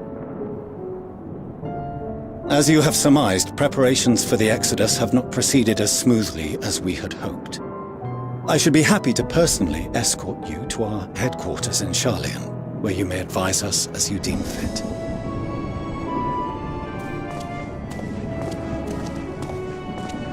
'Twas with reluctance that I set aside the great work of readying the moon for habitation.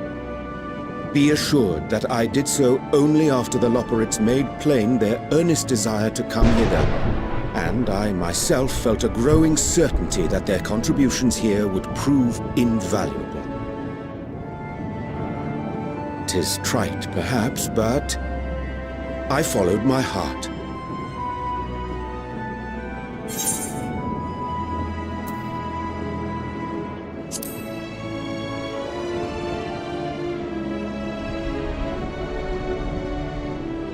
For a time, at least. Nevertheless, 'twas worth the journey to find present company well.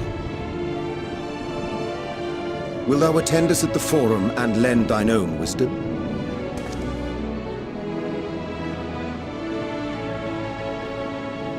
If that's all quite settled, can we start moving before Urianger catches his death? Even I'm freezing out here. Oh, I dare say you'll warm up quickly once you're aboard the airship. Sat shoulder to shoulder with our fur-covered friends.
There is a matter I wish to raise with you before we enter. We are here to listen and to learn. But if the Forum's plans are more or less what I expect, then I should like to make a proposal that will serve our ends. By your leave, of course.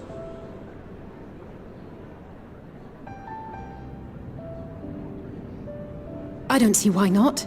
Your words and wits have gotten us this far. Agreed. I will present our queries so that you may consider the most advantageous way to advance your proposal without distraction. Thank you, everyone. If I may have your attention, the ad hoc session will now commence. The purpose of today's assembly is to brief the Scions of the Seventh Dawn, at their request, on the Great Exodus. You may enter.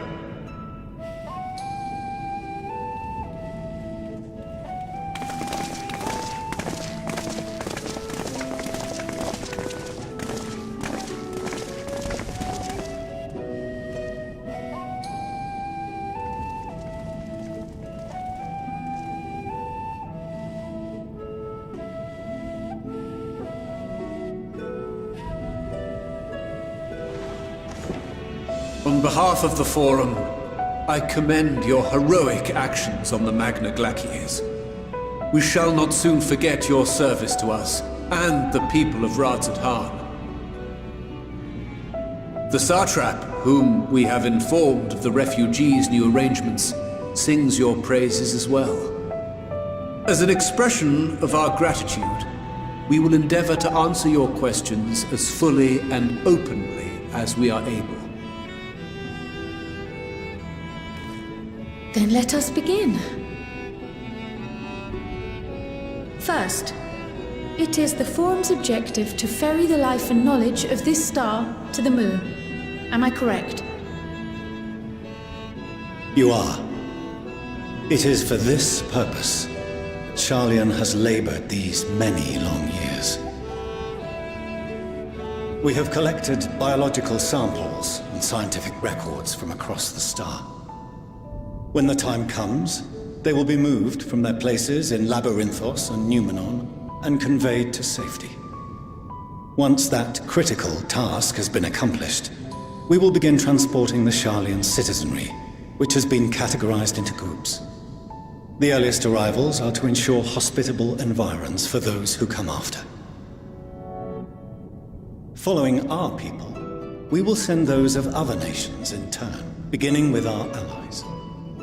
Radzat Han was foremost among these, but since the final days have already come to Thavnair, we saw fit to include the refugees with earlier groupings. An ambitious plan. You have accounted for the safety of all nations and tribes, then? As many as we can. And how, pray tell, do you decide who to leave behind? To journey beyond the sky is an unprecedented and immeasurably difficult endeavor. Introducing sources of inevitable conflict would condemn all to certain death.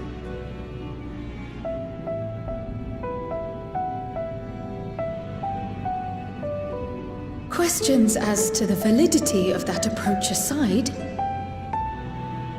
are your plans proceeding apace? We're under the impression that your primary means of celestial transportation is incomplete.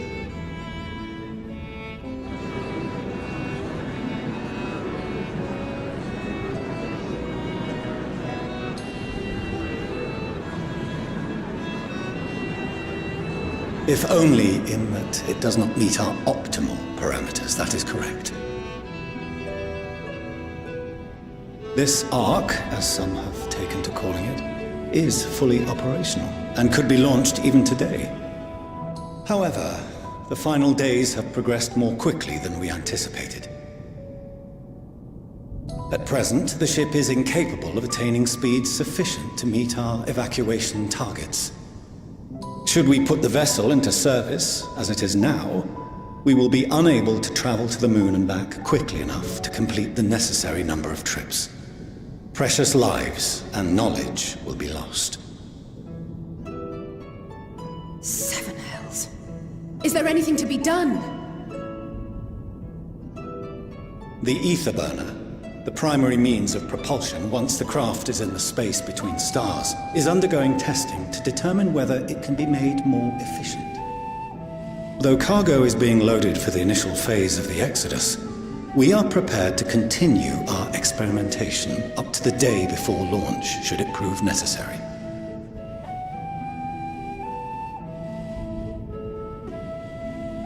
What if the Scions were to solve your problem?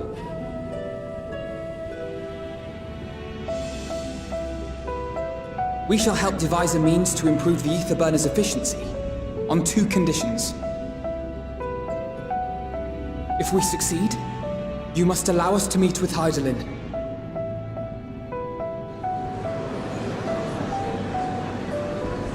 "'Twas simple enough to deduce. You have a Concord, and so you would never have abandoned the Anti-Tower had you no other means of communication. One far more convenient, I suspect.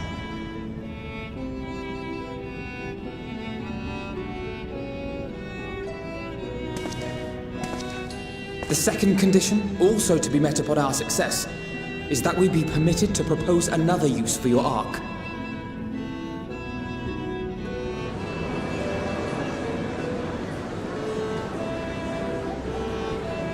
we would be at liberty to refuse this proposal. Of course. If we cannot prove its merit to the 99 here, who are we to stake on it the lives of all peoples of this star?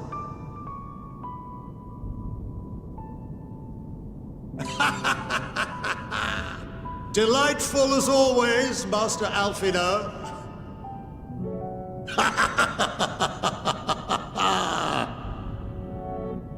Oh, we couldn't have asked for a finer plan. Allow us to solve this complex engineering problem of which we were entirely unaware until moments ago. What could possibly go wrong? The satire writes itself.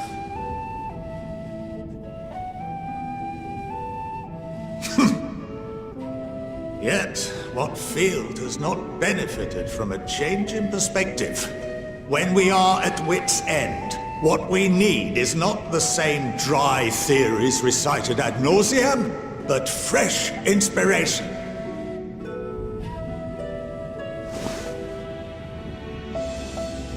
I, for one, have faith in my erstwhile students to provide it, and I find their terms to be perfectly acceptable.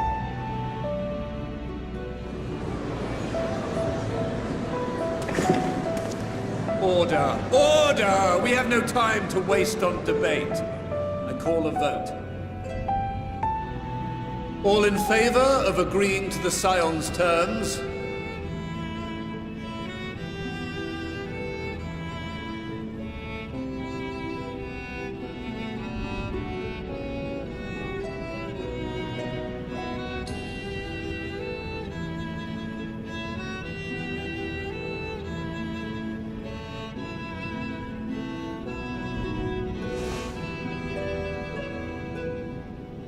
"71 in favor, 28 against. The ayes have it. Fortuneau, as the architect of this project, you are the best candidate to show them its current state. And bear in mind that regardless of your personal misgivings, this is the will of the Forum.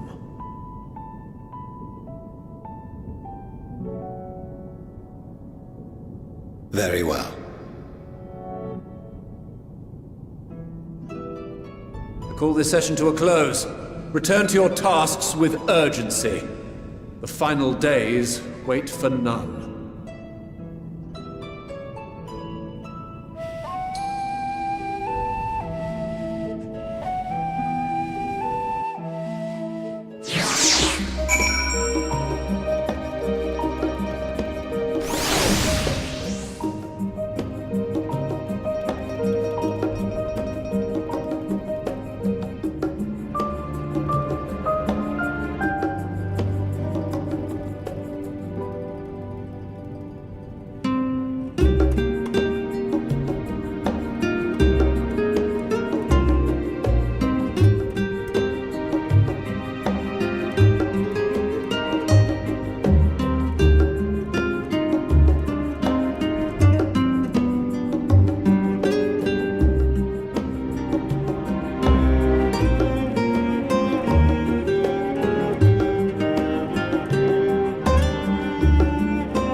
you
Could swap them out.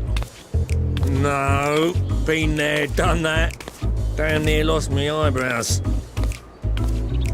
Think, Coco, think! We'd be well on our way to paradise. Visionaries patting themselves on the backs for their grand accomplishments if you'd only think! Yes, that does sound rather lovely. Yeah! I mean, masterful, you know, what a pleasant surprise. We're not blasting off already, are we? The schedule remains unchanged, for better or worse. Which is why the Forum has elected to accept assistance in resolving the ether burner conundrum.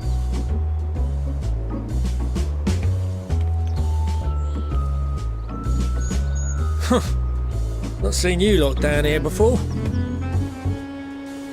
There are Archons among their number, but engineering is not their expertise. Nevertheless, the Forum concedes the slim possibility that they may have insights to offer. If not, you are at liberty to return them to the surface, by whatever means you see fit. I assure you that won't be necessary. Now, about your troubles with the ether burner. Aye, aye, I'll walk you through it. Suppose I could do with a change of pace. As the name ought to tell you, the ether burner burns ether, ambient or otherwise, and transforms it into motive force. Think of it like a giant bomb that never stops exploding. Even out in that black void where the ether's right sparse, it's strong enough to move our arc. And it probably won't kill you like an actual bomb.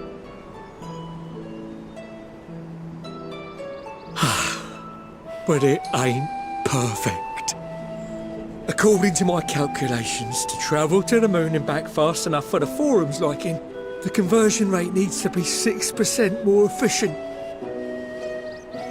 A measly 6%, you say? But if I could have squeezed even another 0.6 out of it, don't you think I'd have built it that way in the first place?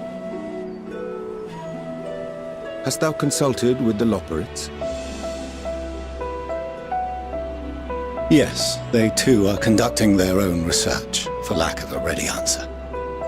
The moon's propulsion systems are considerable, naturally, yet they are commensurately massive.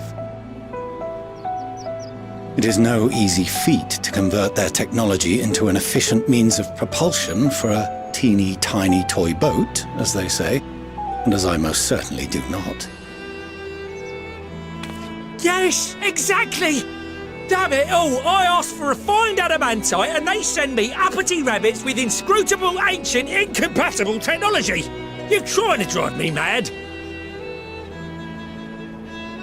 Do you speak of Allegan refined adamantite, perchance?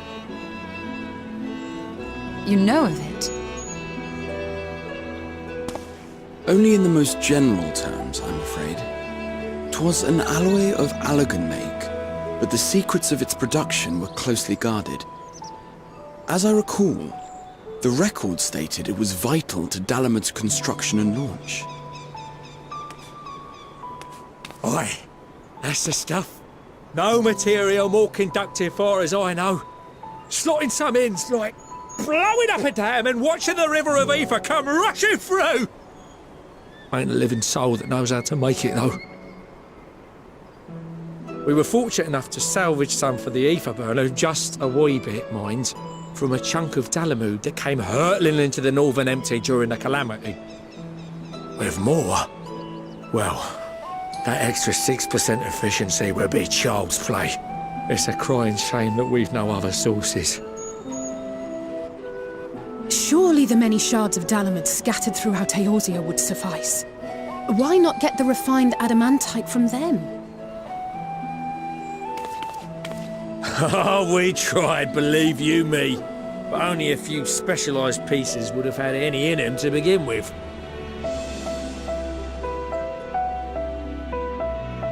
Drive calls from Ragnarok-class internment hulks. Those are the prize bits we really need. According to the Gleaners, getting to them means delving deep into the shards. And the defences are still very operational and very eager to blow them up.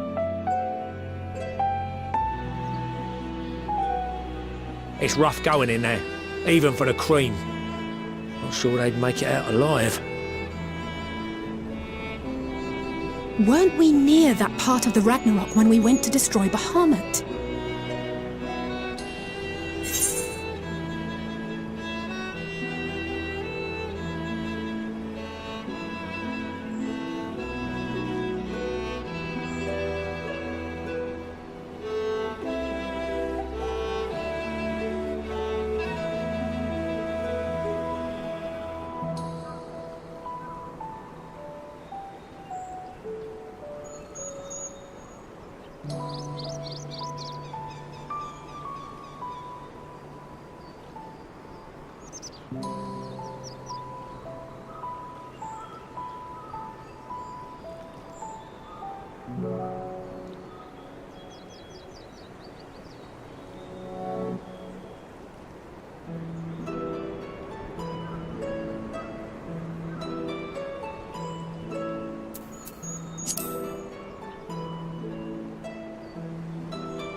Heavens, are you all right?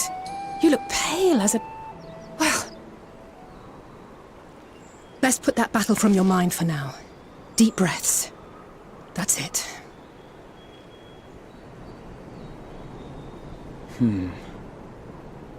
There are multiple internment hulks in Eorzea alone, so handling this ourselves may not be the most efficient option. Rather, if we could salvage adamantite from the shards simultaneously... Thancred, is the link shell we established before you went to Garlemald still active? Of course. The floor is yours.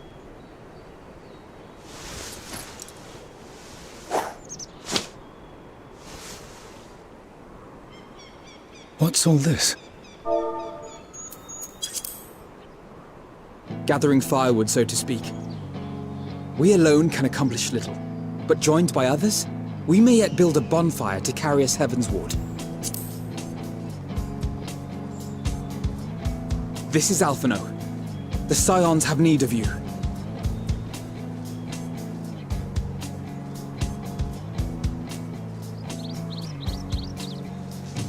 Understood. I will contact the Lord Commander and dispatch our finest at once. My sisters are somewhat preoccupied with the final days, so I will lead the 12-Wood expedition myself. Are you aware of any other sources of refined adamantite?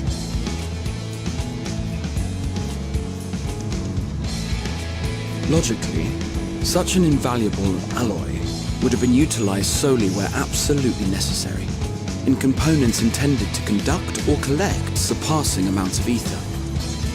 Any extant instrumentation or devices would have likely found their way into the hands of etherologists or enthusiasts.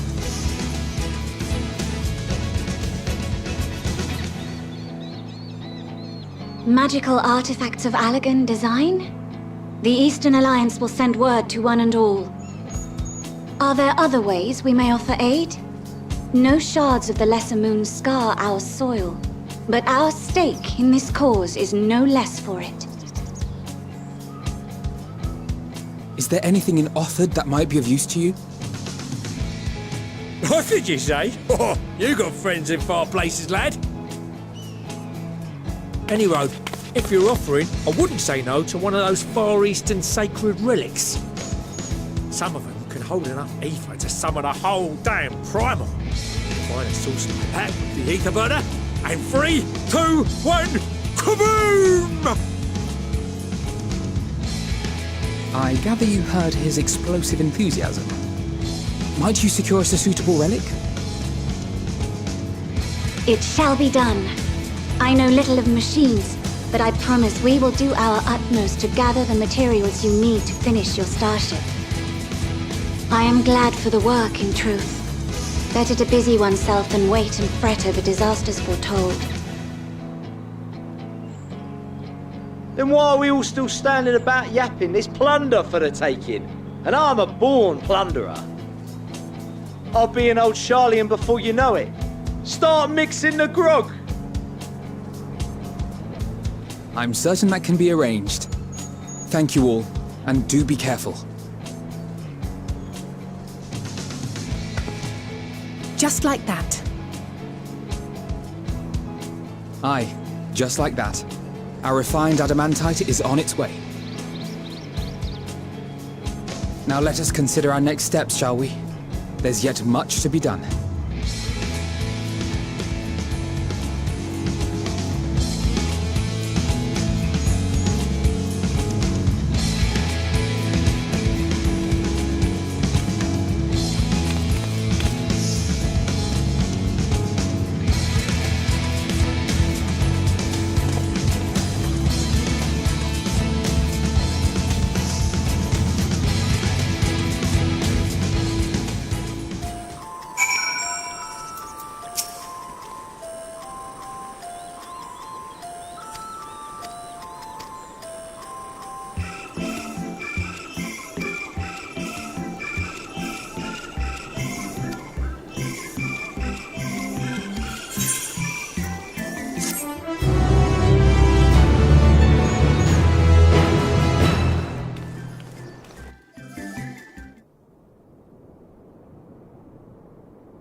Our course of action is clear. We must harvest refined adamantite from the shards of Dalamud and procure arcane relics of Allagan make. Summon the best and brightest of our immortal flames and form an expeditionary party at once. Call upon the Sultan Sworn and Brass Blades for support as you must. Papashan, send word to the guilds. We will require the expertise of master artisans if we are to have any hope of identifying and recovering these elusive materials. Viergeist, we have need of your stone torches. They are to assist the immortal flames in scouring the ruins and to help secure the surrounding areas. I trust I can count on your support. As commander of the stone torches, my son Zimberk will personally see it done.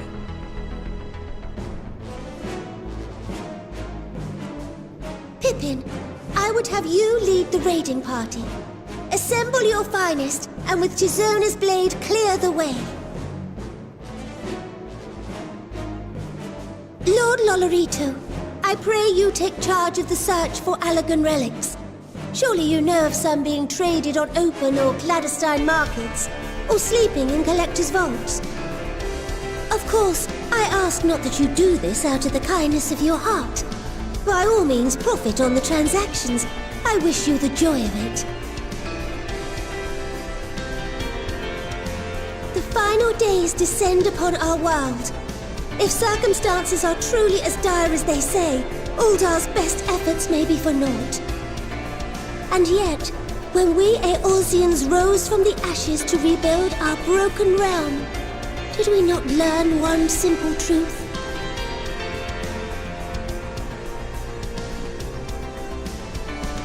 That which seems all but impossible to overcome alone may yet be possible if we stand together. It was the Scions who united us then, and it is the Scions who call upon us now. Uldar will answer that call. We will summon our courage and join the fight for our world's future. You know your duties. I, Nanamo Ulnamo, 17th in the line of Ul, bid you good luck and Godspeed.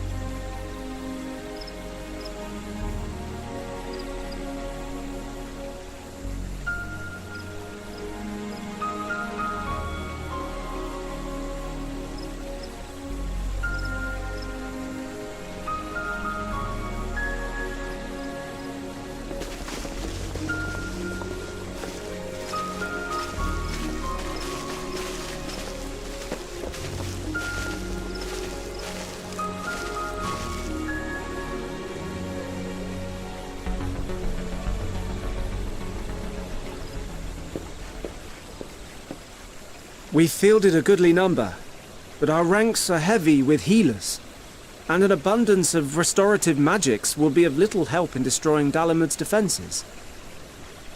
Still, it has ever been thus with Gridania. We must steel ourselves for a protracted engagement.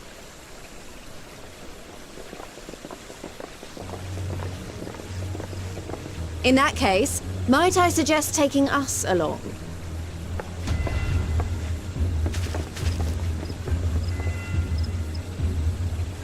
Commander Hext, what are you doing here? None of the shards in Girabania are big enough to hold an internment hulk. So we said to ourselves, why not lend our neighbors a hand? We thought you might be short on people with a talent for breaking things. While it pains me to admit it, you are right. Are our deficiencies so plain to see? It might have been a lifetime ago, but I was once one of the Scions assigned to the Shroud. I know this forest well. I know your people. And I know we will be stronger if we fight this fight together.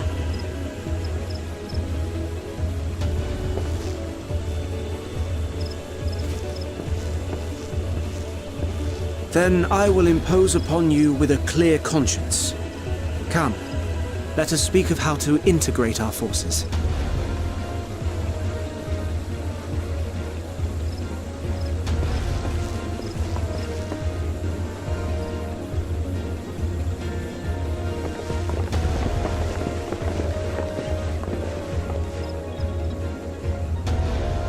I won't let it all be for nothing. I promise you, Papalimo.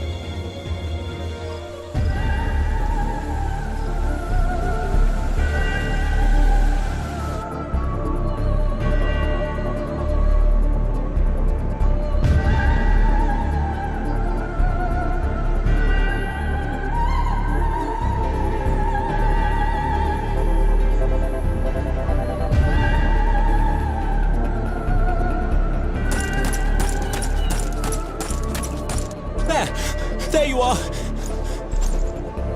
We've no time to waste, brother. Everyone has already...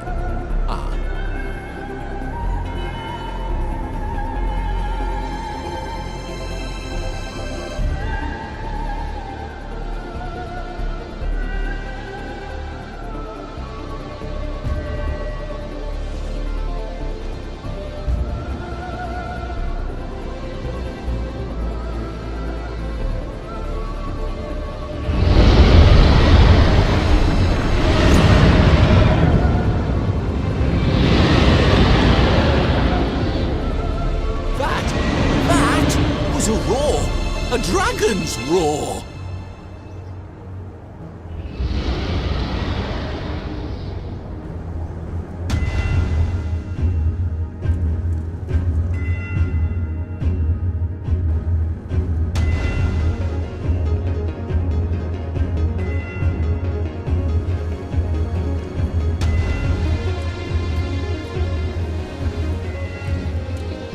And so, in summation, the Eastern Alliance, as well as the Honourable Lord Lolorito himself, reached out to me for assistance in procuring these treasures of the divine, and I, in turn, do beseech the Confederacy for aid.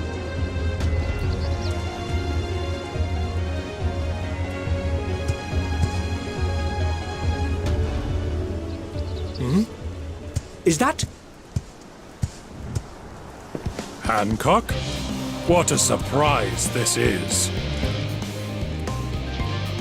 And a fortuitous one at that. I have a favor to ask, you see.